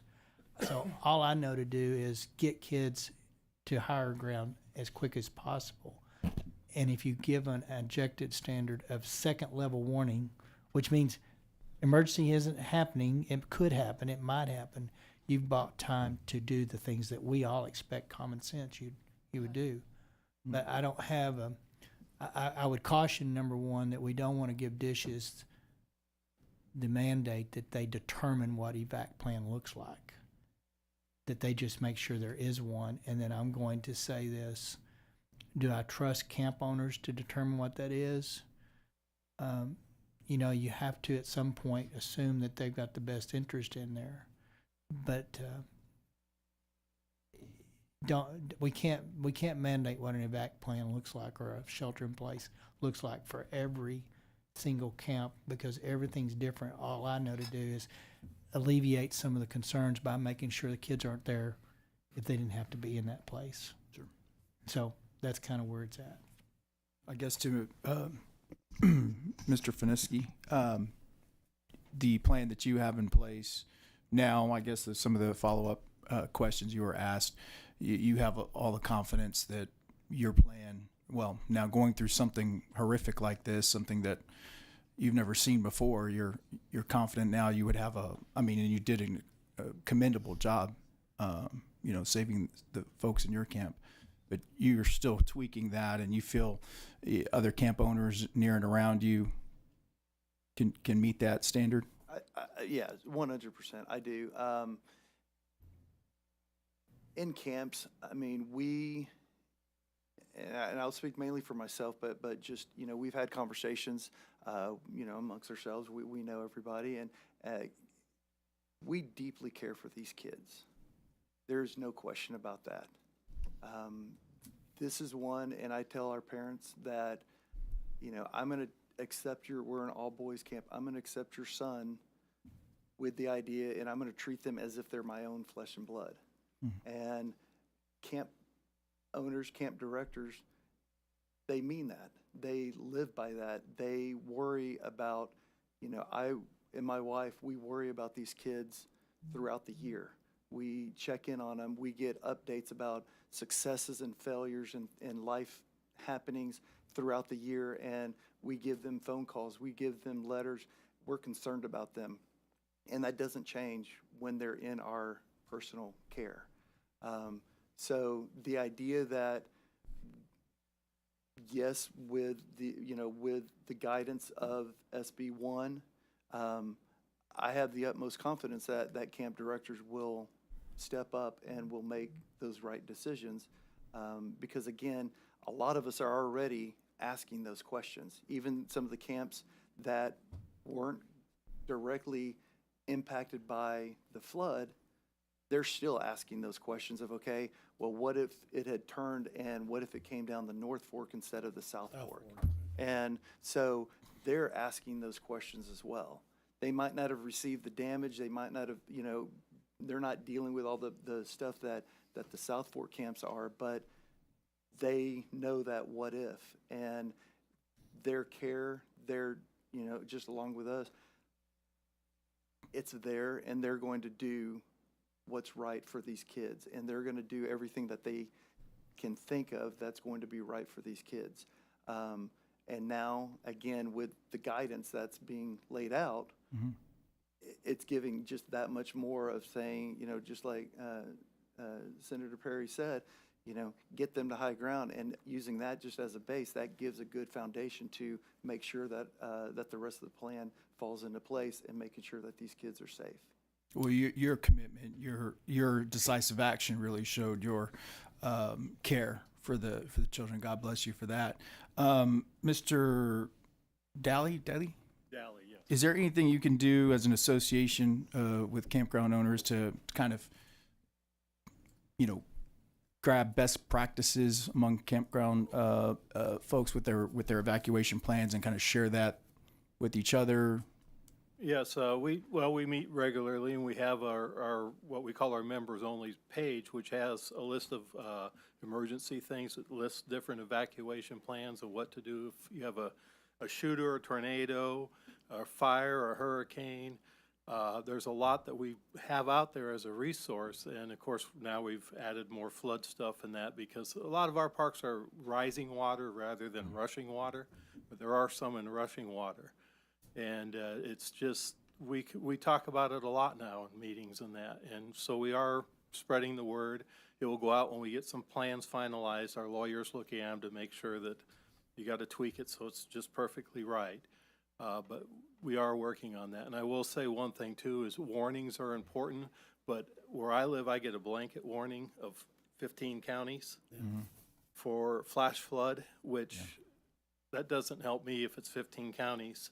I actually went back and looked at my park on the floodplain, and I'm above the 100-year floodplain, but all the roads leading to my park are underwater on the 100-year floodplain. So that made me think, I got to tell my people, you've got to leave at this time if you want to get out, or we're going to be just one happy family in a little island on the lake. Thank you. Senator Blanco. Thank you, Mr. Chairman. Thank you for your testimony.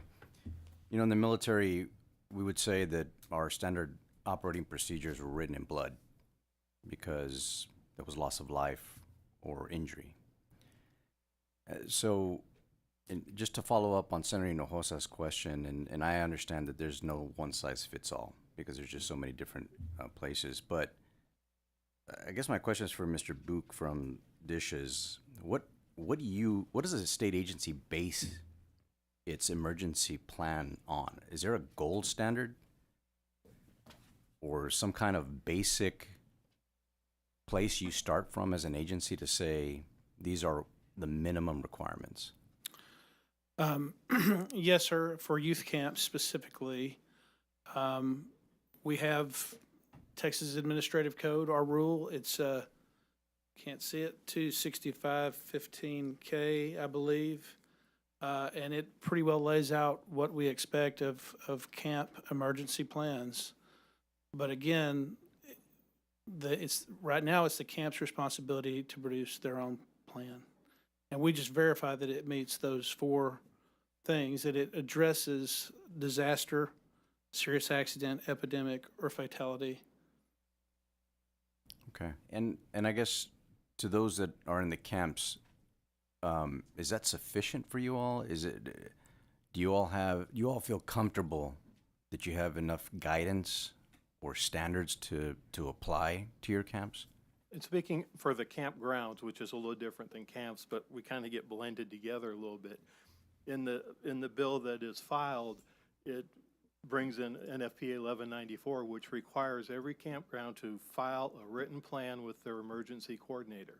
Now that plan could cover multiple, depending on where the campground is, but would be the hope that the emergency coordinator would say, no, you need to improve this a little bit, or you need to improve this. And it's kind of like a constantly always evolving plan. Like I knew I was safe from flooding just because of the elevation and the dam and the lake. I didn't really think about the roads flooding until I looked at it, and then I was like, oh wow, there's no way out once the roads flood. Will that happen? I think the dam will probably break before that happens, but it just made me aware of, hey, I need to really look at a little bit more. So I've kind of tweaked my plan for my park.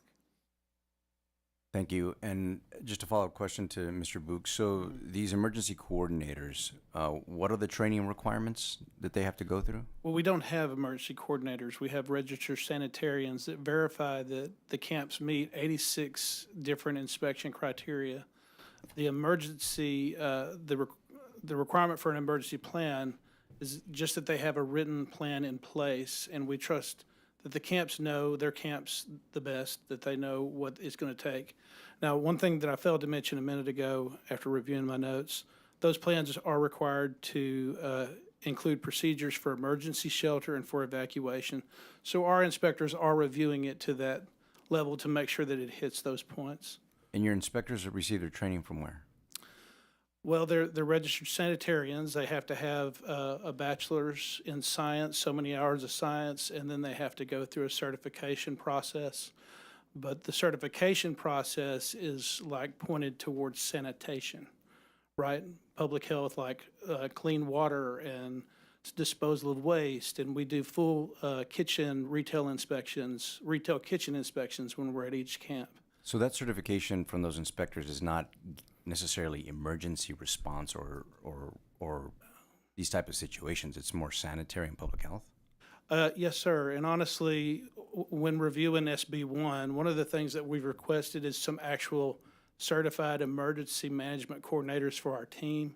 If the expectation is that DSHS starts to approve emergency plans, we're all for it. We're here to help with this situation. Obviously, this is way beyond what we would have ever wanted to happen, right? Because we're here to protect life and prevent people from getting ill, injured, or death. And obviously, this is not what we want to happen. So if the idea is that DSHS needs to start approving emergency plans, then we'll need some emergency management coordinators on our team to do that. Thank you, Mr. Chairman. Thank you.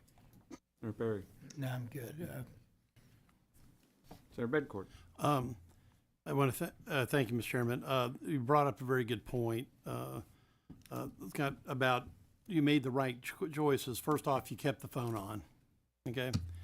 And then you tell your people not to disable the alerts because 29.5% of Texans know how to disable these alerts. That's 6 times more than what happens in Vermont, for example. Now, to Senator Schwartner's question, you do have some fundamental bandwidth issues, even with these current networks that we're using, that could explain why you effectively browned out, okay, in your area, because there's a system overload. The signal carrier has gone down in your area for some reason. Maybe it was a function of the storm. That's why it's so important to have redundancy on top of those networks. That's why we're thinking Starlink or some other possible parallel path communication so you would get that alert. And we're trying to put the same technology into the flood warning system as well, because you can't just rely on just this network anymore. That's, the old school sirens are designed to get people's attention if all else fails, try to get them out of the way. Mr. Chairman, if we could, I know we have Nim in the back, and we're going to call him up. Okay, fine. Thank you. Okay, so that's. Are you done? All right, done. So, Mr. Robertson, you have a statement you wish to? Yes, sir, if I may. Yes, please proceed. Chairman Perry, members, my name is John Robertson. I'm here today on behalf of Camp Longhorn. And as I mentioned to Senator Flores, we would like to change our registration from on to support of SB1. First, let me say that our hearts are broken and hard to do this after this morning by the tragic losses suffered during the July 4th floods, particularly the families that lost their children. There are no words that can ease the pain, but it's in their honor that we commit ourselves to working together to ensure every child who attends camp in Texas is safe. Camp Longhorn was founded by Texan Pat Robertson in 1939 on the shores of Inks Lake. Today it serves more than 5,000 campers each summer. We appreciate Senator Perry addressing the differences between camps that sit on lakes and those that are located on rivers. Camps across Texas are as diverse as our geography. A measure may be appropriate for the Guadalupe River does not necessarily translate effectively to a body of water such as Inks Lake. I believe that's what SB1 is a giant step forward, keeping kids safe, and we're committed to work together to craft policies that both honor the memory of those lost and ensure the safety of every child who attends camp in Texas. Thank you for your time, your consideration, and happy to answer any questions you may have. Senator Schwartner. Thank you, Mr. Chairman. Mr. Robertson, I know your area fairly well. It's right below Buchanan Dam, and LCRA releases water there occasionally, and of course the structural integrity of the dam is But can you kind of illustrate about how much communication you have with LCRA and when they release water? I know they alert downstream, but also what is your involvement there? How close are you? Do you monitor? Yeah, we stay. Pardon me. Excuse me. Let me finish. We monitor the LCRA. They alert us in several different ways. They use text. They use emails. They do phone calls, and we have all of our senior staff members at camp, plus our office staff, monitor those and are aware should one phone be out of service, then there's backup so that the others receive that.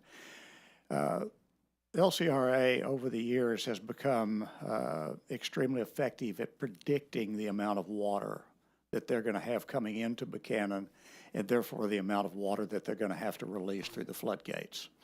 Has your camp ever flooded?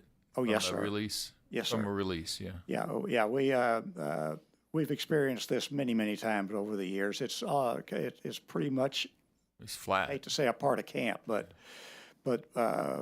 we know almost to the inch how much water, how much rise there'll be on Inks Lake as each gate on Buchanan is opened.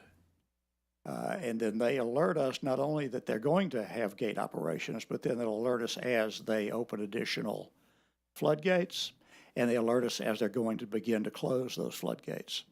So we can react with our plan based on that information from the LCRA. All right. Thanks for the information. Yes, sir. Senator Kokhorst. Thank you, Mr. Robertson. My family is a Camp Longhorn family. Yes, ma'am. The Cook family and Winkleman family. All Yes, those ma'am. years. I'm the only Winkleman sibling that didn't go to camp. I wasn't going to leave home. I'm just a country girl from Brenham, and I never wanted to leave. There's nothing wrong with that, ma'am. I know, but I'm given a hard time by my siblings for sure. I want to ask you what you did the weekend of July 4th and 5th. We actually had a pretty good rain event at the same time that all this was occurring around the state. It had very little effect on Inks Lake, just a few inches or so, fair amount of debris that came from little areas around the lake. The biggest effect we had was that was our Visitors' Day.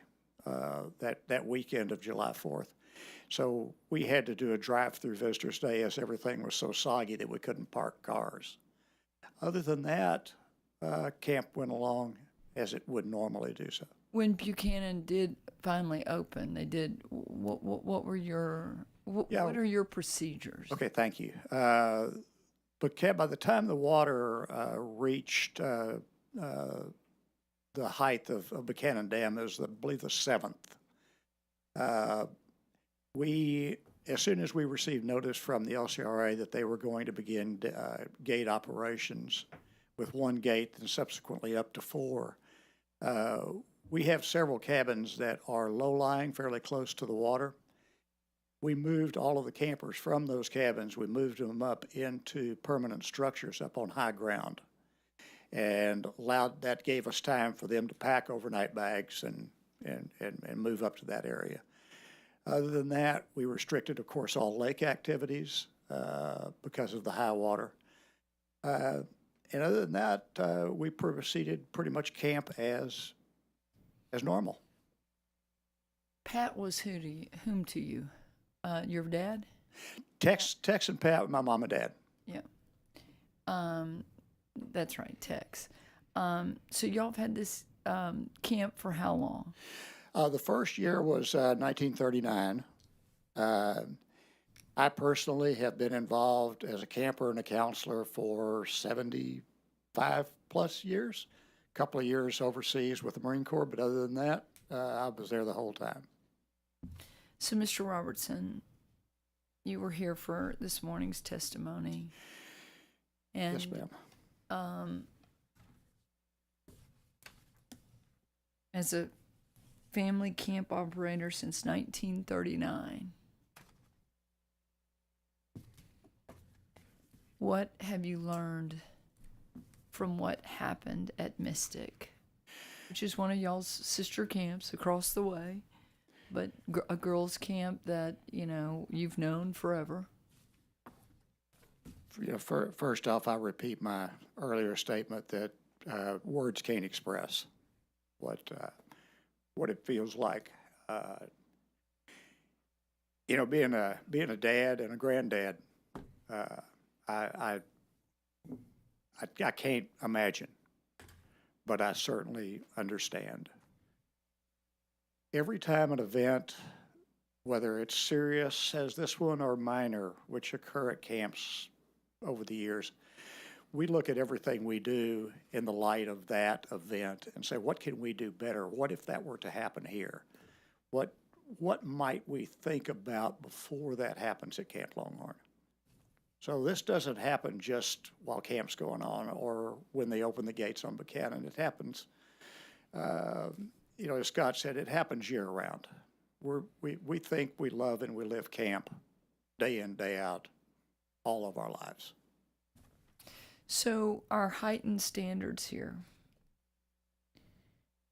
and the tragedy of the July 4th floods, do you think as a camp, the 1,000 plus, but the 350 plus that you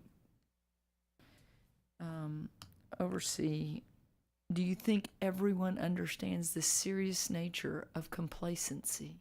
It's the word used by the parents. And be prepared. I don't think anybody who has any understanding of what we heard this morning can doubt that the danger of complacency is more than we can live with. Well, Mr. Robertson, Tex and Pat and all of your family has been revered by my family. And as these parents said when they dropped them off, and you've had my great nieces and nephews there this summer, it is expected that they will be safe.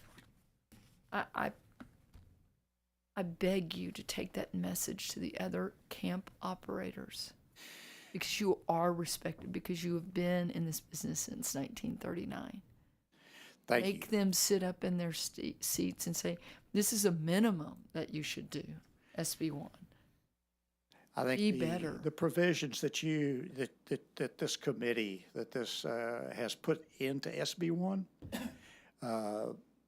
all of those are things that we've thought about. However, to put them in a legislative format means not only do we think about them, but we got to do them. So, yes, for that, you know, a couple of things. We have a little organization here in Texas called Camp Association of Mutual Progress. We get together once a year and we share war stories, and we have guest speakers. We would love to have involvement from anyone on this panel or anyone in the state. The health department always comes and visits with us at this get-together. We would love to have the involvement of anyone else that could help us understand better how to protect these kids while we have them in our care. Well, you have some fathers sitting right behind you that I think have incredible stories to tell. Understand. Senator Schwertner. Thank you. Mr. Robertson, how many campers do you have usually? Well, at the two camps that comprise the Inks Lake location, Inks Lake and C3, at any given time, roughly 750. Yeah, it's a huge camp, right? Did y'all, the night of the tragedy, July 4th, did you receive, were you out there? Were you out there? I was not there at that time. Did they receive National Weather Service alerts on their phone? We received just typical. We don't really get, we had flash flood warnings for Burnett County and Travis County. We're just across the lake in Llano County. Yeah. And yes, they were, we heard those alerts. On the phone? Yes. Right. And what's the elevation of Camp Longhorn from water level to maximum height?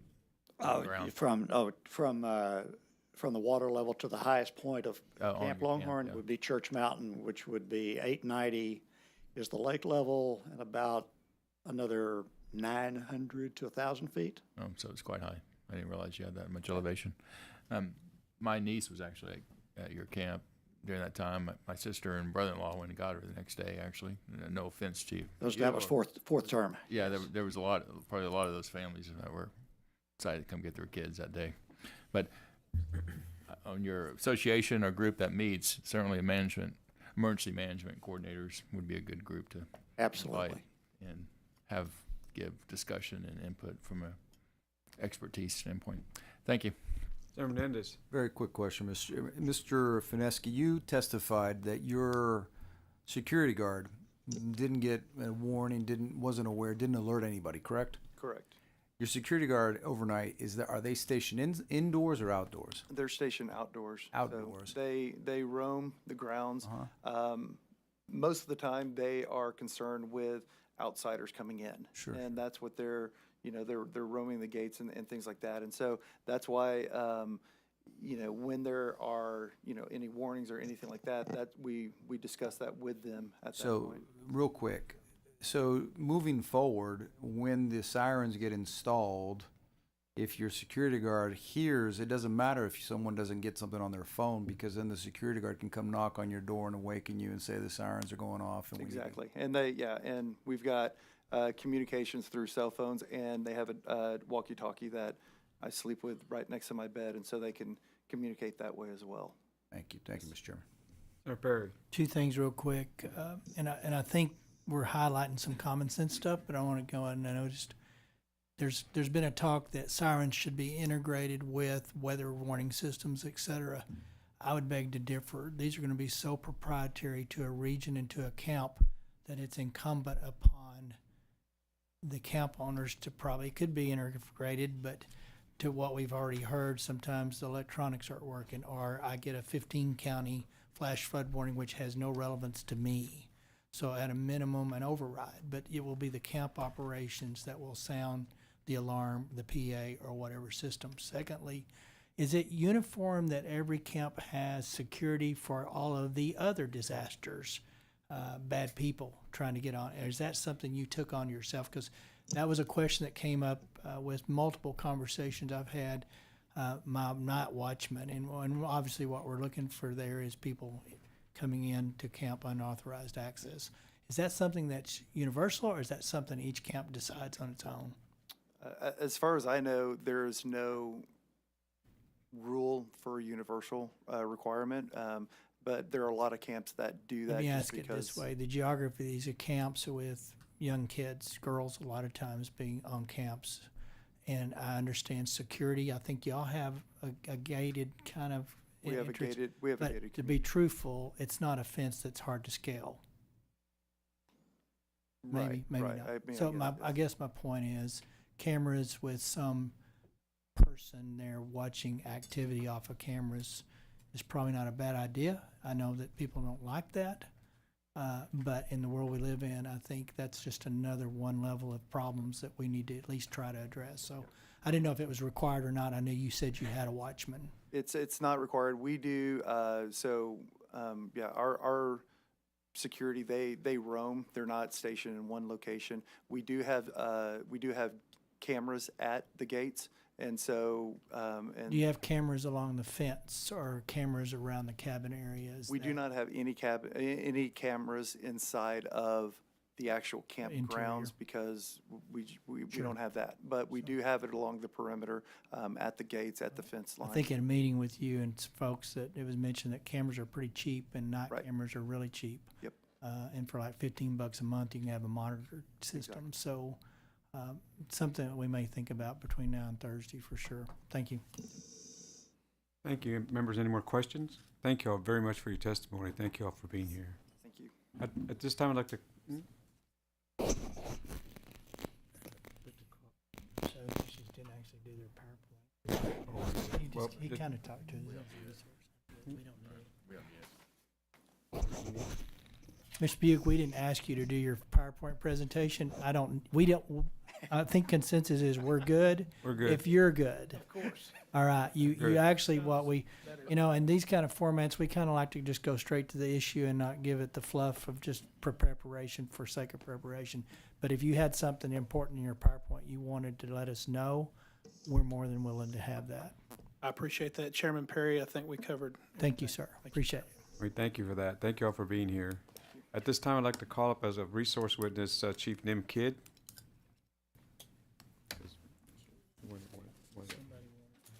I got a question. Certainly had a question. I just want to do the alerts again.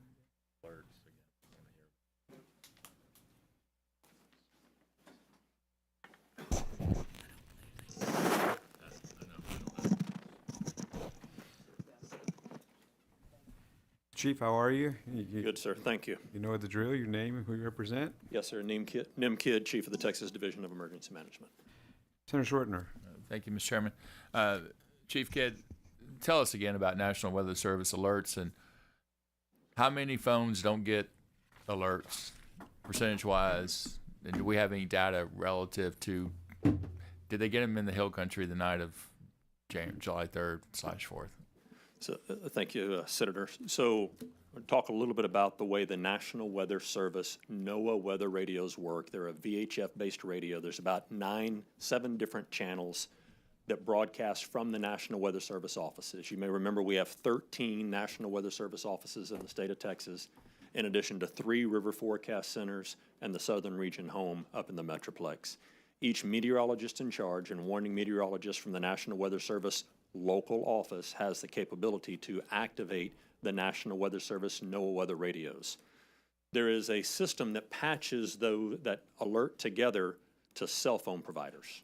And I think that's where we may have lost or have some confusion about if I can turn the alert off on my phone. Right. To your point earlier, valid point, different carriers, different cell strength, tower strength in different locations. So if you're on one carrier and I'm on another, that alert could go out, it could be broadcast. Your phone could get it, my phone could not. And so my hope is that we look at the actual NOAA weather radios. They're $35 at about every grocery store and Home Depot and Lowe's and everything else that you can find. They automatically tune to the most powerful channel in that area. They're plugged into power and they have a battery backup. But that can't be the only tool that we use. It just needs to be one of the tools that we use. I personally have very little faith in the phone's ability to know when it is in service and out of service. Nothing on the phone is going to tell you or me that my phone is not capable of getting that alert right now. I think many of us have had times when the cell works and the text doesn't, or the text works and the cellular side doesn't. So my hope is that the 2 points of contact is a good thing at a minimum of 2. I don't think it'll be a one-size-fits-all approach for every camp across the state because some will have fiber, some will have access to VHF radio, some will be so far down in canyons that VHF radio won't work, and we will need to get to the point where a responsible adult is inspecting those and verifying 2 points of contact. That system that you just mentioned has a battery backup and tunes automatically. What is that called again? The NOAA weather radios. Yeah. Is that in the bill as far as mandating that they each camp have one? Okay, thank you. That's all questions I have for you. Thank you, sir. Sarah Bedcourt. 2 questions just to follow up on that. The bill pattern does have a NOAA weather radio in it. When we look at, because of all the things you said, the real problem is you're not sure if you're in service or not. And if you're, and that at that point in time, and that happens regularly, and you could have different providers that it could be trying to serve the same area, one's in, one's out, true? Yes, sir. Right, and you've read the same IPAW study that we have about Texans. They're quite capable, 29.5% of them are capable of turning those alerts off. And that's probably due to the geography of the state, because just as one of the camp owners said, he's getting 15 county emergencies, and these are much more localized problems, true? Yes, sir. Now, we mentioned earlier, I think it was Dishes was looking for additional people because they need some emergency management coordinators. Now, do you all have any operability of working department to department? We would be honored to support the department, sir. Okay. And just one other point. I think when we look at this integrated gauge or flood warning system, to have any effect, I think we're going to probably, and I'm going to use the Upper Guadalupe River Authority as an example, where if we had a gauge that was upstream 7 miles up and it saw that meteoric rise that Senator Perry was talking about earlier, I'm going from memory, 26 feet in 45 minutes, we would have to probably signal that alarm automatically to have enough of those 24 minutes to be usable by the human beings down the road. Am I missing something? No, Senator, I don't think you're missing something. I think we should never trust a completely automated system. There always has to be a responsible adult paying attention. Right, and there has to be an override on it, but Yes, sir. I think that we'd have to go with an automatic system if we were using that gauge 24 miles up. And if we have a false positive, I'd rather have a false positive than not, because we can should be able to turn that off either automatically or if we had to, disable it. Because if we're looking at 24 minutes, by the time, and the county that we were in, there'd be no way there'd be an intervention with those authorities to be able to say, I've got a positive signal, should I, hit the siren? If we're looking at that type of meteoric rise, we have to automatically hit that siren. Because, we only had 24 minutes before that wall of water consumed everyone downstream. Yes, sir. Thank you. Any other questions for the chief?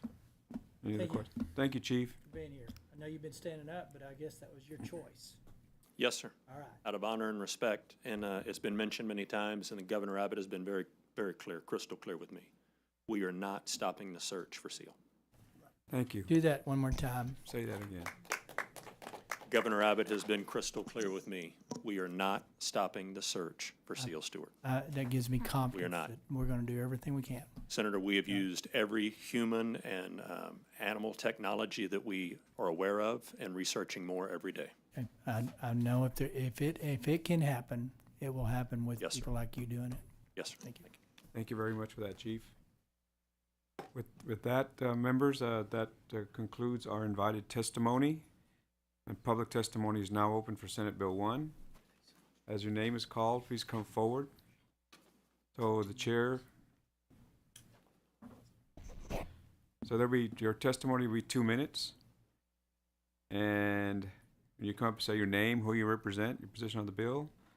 The chair calls Candace Watkins, Steve Baskin, Paul Biles, and Ed Walker.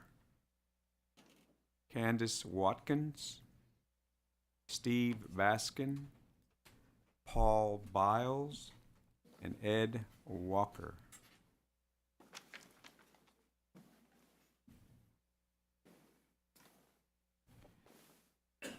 So we begin, am I right, please? And then you state your name, who you represent. You have 2 minutes.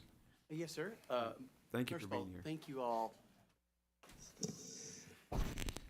Chairman Perry and committee, thank you for all the work you've done on this and also the hours of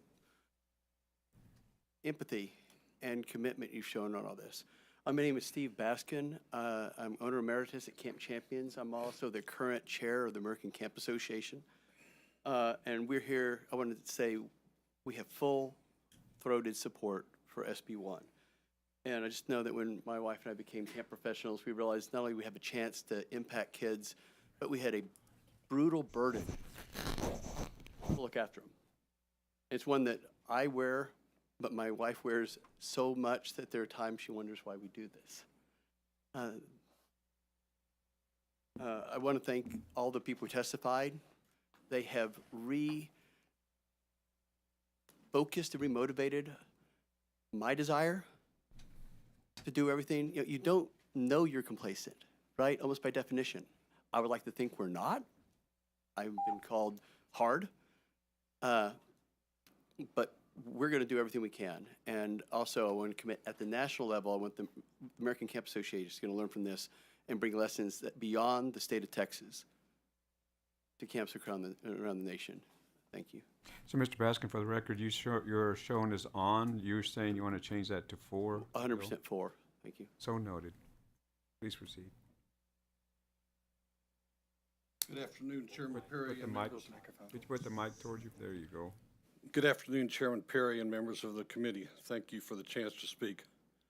My name is James Ginther. I worked 41 years for the Lower Colorado River Authority, including 35 managing lakes and dams in the Highland Lakes. In my years with the LCRA, we always understood that safety is the top priority. It was something instilled in us from the old management when I first started, and in my later years, it was something we instilled in the employees that were taking our place. As such, I support Senate Bill 1. I may have put on in my registration, not quite knowing how all this works, but I certainly support Senate Bill 1. After hearing this testimony, I want to thank these parents for their strength, bravery, and commitment. The amended bill effectively addresses the difference between rivers and lakes. It also provides powerful practices that will help protect children. I came today because waterfront safety has been important to me, my family, and my career. I offer myself as a resource if the committee has any questions about rivers or lakes. Thank you. So you wish to change for the record your registers on to for the bill? For the bill, yes, sir. Thank you, so noted. Please proceed. Hi there, my name is Paul Biles. I'm the Executive Director at Teos Camp and Retreat. They're in District 18, so just down the road from you. And I first want to say when I signed up, it was on, but based off of Senator Perry's comments earlier this morning about some changes y'all have made even since the last, it would be for it. So noted. My concern was, again, back to those camps on the lakes and so forth, but also some wording in regards to providing lists of campers and staff and volunteers on site at the beginning of every session, and just whether that information would be kept private to the emergency management office, or is that going to be public information? And as you know, that people don't like sharing where they are and so forth, and so if we have a camper and a need of a separated family or some situations like that, or foster kids and so forth, that would be a dangerous situation that you'd be putting them in, saying that they're at our camp right now. And so I just want to make sure that y'all cover that basis as well. I've got 5 kids myself, and I send them to camp every year. I love it. I get to know the camp. They get to know the counselors. They remember them. But camp is important for kids. They need to get out into nature. They need to see God's creation, and we need to make sure they're safe. This morning before heading out, it was still dark out. I took my 2 littlest ones outside because right now several planets are aligning with the moon, and you can see them all at the same time. My little son said, "Man, this is the best day ever." And those are the type of moments you see and you hear about at camps, and so it's important to keep them safe. And so I just really appreciate the work y'all are doing, and continue, pushing forward and finding a solution that's going to work for all. Senator Perry. Yeah, I just want to make clear, there's no requirement to list the campers, any of that. It's just develop a plan that you can find those campers. Gotcha. And identify them and account for them as quick as possible. So I know the language has been changing quite often in the last 3 weeks. So I hope that was never in there. I don't remember it being there, but it wasn't in our bill. Gotcha. At the same time, it is legalese, and so I can appreciate from a layman's eyes. Sometimes it reads different. Exactly. Thank you for that point. Thank you. Please proceed. Good morning, afternoon. My name is Dr. Ed Walker. I'm the Executive Director of Mount Lebanon Baptist Encampment in Cedar Hill, Texas, and also President of the Christian Camp and Conference Association for Texas section. And my wife and I have owned a camp. I was saved at camp when I was a kid, grew up at camp, and so this is also taught camp management at Dallas Baptist University. So I've networked with camps across our state and the country and around the world even. So believe in the power of camp, and I'm really grateful for what I've heard among Senator Perry and others on the committee. I was too concerned about some just small aspects of the bill. I initially also put on, and not realizing exactly what that meant, but it can certainly be in favor of Senate Bill 1. Again, another thing I enjoyed hearing is that our concerns I have sometimes with legislation with the best intent it can really do damage.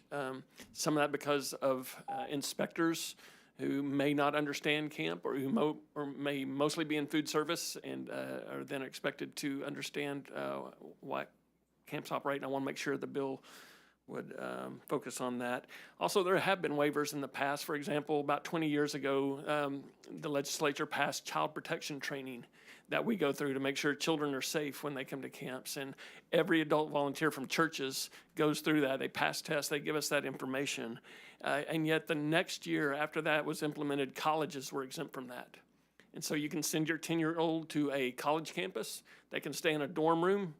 Those food service personnel are not child protection trained. And those waivers were granted but through lobbying, I guess, or phone numbers that were, or donations. But colleges are able to do camps. We're not worried about them on floods, but we are in a lot of cases on other things. So those were my concerns when a bill like this, really with very short notice. We're the largest church camp, so we'll have 12,000 campers, 1,200 a week. Thank you. And so appreciate what y'all are doing. Thank you for your testimony, Senator Perry. Thank you for highlighting that other area that's outside the scope of SB1. But, I understand waivers and needs, and sometimes there's a practical application, but when the application is we just don't want to. And so maybe we'll revisit that in the next session. Thank you. Thank you for bringing it to our attention. Senator Kokhorst. Yeah, that was SB 253 in 2003. Mm-hmm. Right. We'll make that. Members, any other questions? Thank you all for being here. Thank you for your testimony.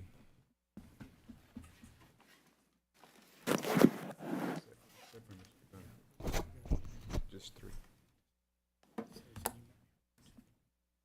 Chair calls Joe Alarcon, Kenneth Flippin, and Cyrus Reed.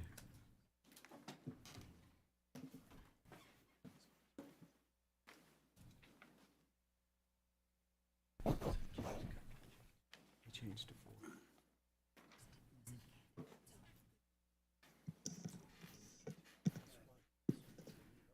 Is Candace Watkins still present? Candace.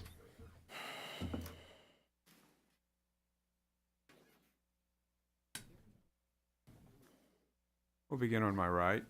You state your name, who you represent, position on the bill, and you have 2 minutes. Yes, my name is Joe Alarcon. I am the CEO of Cedar Canyon Camps from Happy, Texas. Thank you for having me. Real quick, I am here to voice the strong support of Senate Bill 1, the Camp Reform Bill, to urge you to strengthen it with one critical missing element: emergency notification and communication. You asked a really great question earlier as to what are we missing. At the end of the day, it's really, really simple. It's going to be clear direction, notification, and implementation. Those are the 3 things that have been missing, and we're working towards that. My biggest concern is that when it comes to notification, at the end of the day, where I am at, I too, like many, am not getting proper communication and good information in order for me to make a good decision. The nearest weather station is miles away, and whenever those warnings do go off, they are inaccurate. Since the Mystic Camp incident, and my heart grieves for those families, because I know what it's like to have a camp fail you. My son was a victim at Kanakuk, and as a result, I have lost a son as well. So I know what it's like to have a camp fail you. And so this testimony is personal to me, and my ultimate goal is to keep campers safe. But we have to, in this bill, we have to be putting measures in here that focus on tie in, and also put some mandates that require the emergency management system, whatever it looks like, to make sure that we get good communication. I'm begging for help. As a result, I'm working with an organization called The Range to be looking for different and innovative ways to using technology, and I would love to leave you with some documentation that talks about some of these initiatives that put out weather sensors out there that are trying to integrate communication in rural areas like most camps are. So we need help, and that is why I'm here. Thank you. Thank you.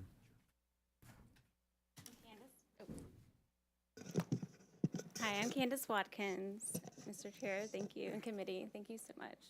I could just feel the love, and it's greatly appreciated. I'm one of the mothers, Callie, the McCowan family's family friend, and so I'm here as Kelly's friend and someone who was blessed to have her daughter Lenny as my daughter's best friend and as my bonus daughter.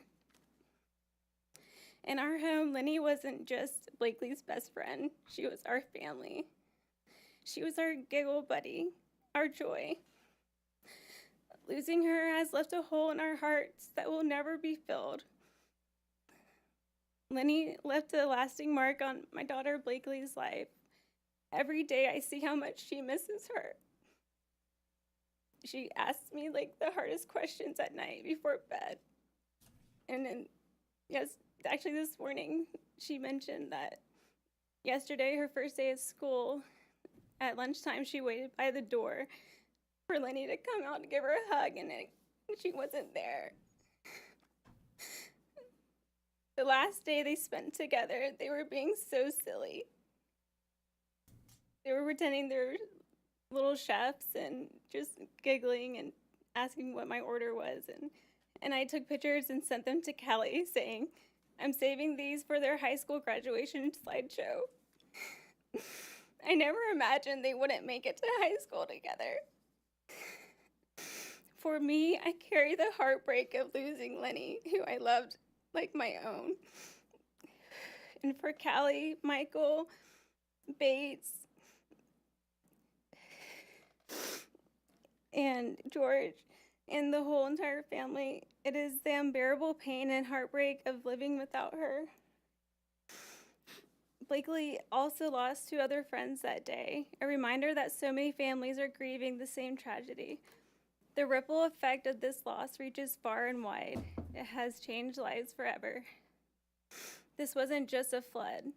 Floods are inevitable, but the tragic loss of life is a sad reminder of how deeply unprepared we can be. My hope is that these girls' memory moves all of us to act, so no other family has to carry this kind of loss. Thank you. Thank you for your testimony. Thank you for being here. Thank you. Kenneth Flippin with the Texas chapter of the U.S. Green Building Council. We strongly support this bill, and we thank you for it, Senator Perry. I also want to say that as a young person, I went to a Christian youth camp, and it definitely is the reason, or one of the key reasons why I was a circuit preacher at the age of 16, because of the influences at that camp. I want to also thank the families. Advocating for building codes is really boring most of the time, but they do save lives. Codes save complacency, and this bill does that. The key provisions that we support is the prohibition on buildings in the floodplains at youth camps. That's so important. And also the FEMA exemption part. We offered some suggestions. I think your approach is even better to say, it doesn't matter if you got the FEMA exemptions, we're going to apply this. We do have a couple suggestions. One thing is that specific language says that they may not. We think it should say shall, just because may leaves a little bit more as far as prohibiting the license. The other thing that I want to say, and I shared this with y'all, is that there's 600 to 700 camps that aren't for children. And we want to point out that the things that Cyrus and I are going to suggest is that in those camps, there should be a prohibition in building in the floodways. And if you're building in the floodplains, you should have to build according to code, which is 1 foot above the flood line, okay? And the floodplain, the reason I want to explain this is the difference between, as you can see, this is the channel. Outside of that is the floodway, and then further on is what is called the floodplain or the floodway fringe. And if we build in the floodway, you're basically building in the place where the flood is definitely going to come. And we shouldn't have buildings in there at all, even if they're not youth camps. And for those reasons, we wanted to do that. Encourage y'all to support those. If y'all have any questions, but thank y'all for this bill. Thank you for your testimony. Yes, sir. Thank you. For the record, Cyrus Reed here on behalf of the Lone Star chapter of the Sierra Club, very much in support of SB 1, and it sounds like the committee substitute. First, a little personal privilege. I want to thank the families for coming. As the father of 3 children, many of who are involved in, all were involved in Boy Scouts, Girl Scouts, went to lots of camps. you did lobby. You came here, you had the governor put this on the special call for the second session, and you have a much better bill because of what you told these folks in front of you. So I thank you, but I also thank them, and my heart goes out to them. And I hope that God gives them peace. Sierra Club, as you know, is an organization that wants to get people outside, so camps are important to us. We support the bill. In the written testimony, I don't have a lot of time. There are some suggestions along those lines on floodways and floodplains. There may be, and it sounds like your committee sub is dealing a little bit with this, but there may be areas where it's okay to build in the floodplain if you put in some protections on the type of construction you do. And there are modern codes. The American Society of Civil Engineering has both a 2414 and now a 2424 suggestions for how to build in floodplains, looking at minimum finished first floor elevation of all new developments, looking at allowances, looking at some of the flood protection aspects and flood resistance materials are all things that we could consider. If it's not perhaps in this bill, it could be something we'll look at the future, really not only for campgrounds and camps, but really for all buildings. We as a state, and I've mentioned this before, at least in the counties, we have a minimum codes that's based on 2006. Obviously, many counties have now gone beyond that, but establishing some minimum standards, maybe having Water Development Board look at guidelines for within the floodplains are things we should look at in the future. And there's some more issues in my testimony, but I'm happy to work with this committee, and I appreciate this bill Thank you for your testimony. Members, any questions? Thank you all for being here. Thank you. Thank you very much. I see no one else registered for public testimony. Is there anyone wishing to testify on, for, or against Senate Bill 1 or its committee substitute? Hearing none, public testimony is closed. Members, it's time to vote. If y'all are ready, Senator Perry moves adoption of the committee substitute for Senate Bill 1. Is there objection? Hearing none, the committee substitute is adopted. Senator Perry moves that committee substitute for Senate Bill 1 do not pass, but that Senate Bill 1 do not pass, but that the committee substitute adopted in lieu thereof do pass and be printed. The clerk will call the roll. Perry. Aye. Flores. Aye. Betancourt. Aye. Blanco. Campbell. Hinojosa. Aye. Colkhorst. Aye. Menendez. Aye. Schwartner. Aye. 8 ayes. Motion passes. 8 ayes, 0 nays. Committee substitute Senate Bill 1 passed. Will be favorably referred to the full Senate. Mr. Chairman, thank you for leading the charge here on the administration of the bill today. It'll be on the floor tomorrow. You're going to be first up, but we're not starting till 7 for things outside our control. Just kind of FYI, there's some time differences on when bills can be heard, and the bill we got to hear outside of this one can't be heard till 7, so we can't have it earlier, so we would have. That said, I usually open with a prayer on these kind of deals, but we've prayed together as a group. But here's my prayer for you today, if I were to give one. And I know public prayer is a locker for some people. I run to it. But I pray for reconciliation of your hearts and the anger that's human nature. There's just, there's such an anger, but the guilt that comes with I coulda, shoulda, woulda. This is what we live with on this side of a perfection. And I also know that your daughters are in a place that we can only begin to imagine how great it is. And they have done so much by where they're sitting today, and I've heard it 100 times through your testimony. We've all grown for that witness and that testimony that their energy through you has given us. But a reconciliation is due, and it'll come in different ways sooner than later for most folks.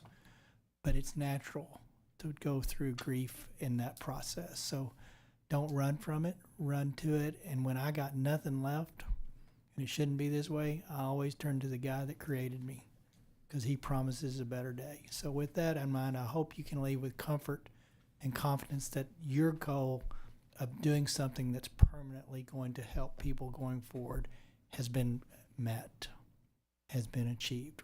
Well done. But also on a personal level, there's not any words that I'm going to tell you or say that's going to fill that heart and that void. but just know that we do and we will and we continue to pray for each and every one of you. And Seal, we heard it from the lead guy today. We're not going to stop until we just can't. I mean, there's just absolutely nothing between us and trying to find that child today. So thank you again for your courage, your consistency, your witness, and your testimony, because that has broadened mine beyond y'all's comprehension. So thank you for what you've done this last few weeks. Thank you for being here. With that, the Select Committee on Disaster Preparedness stands recessed, subject to the call of the chair.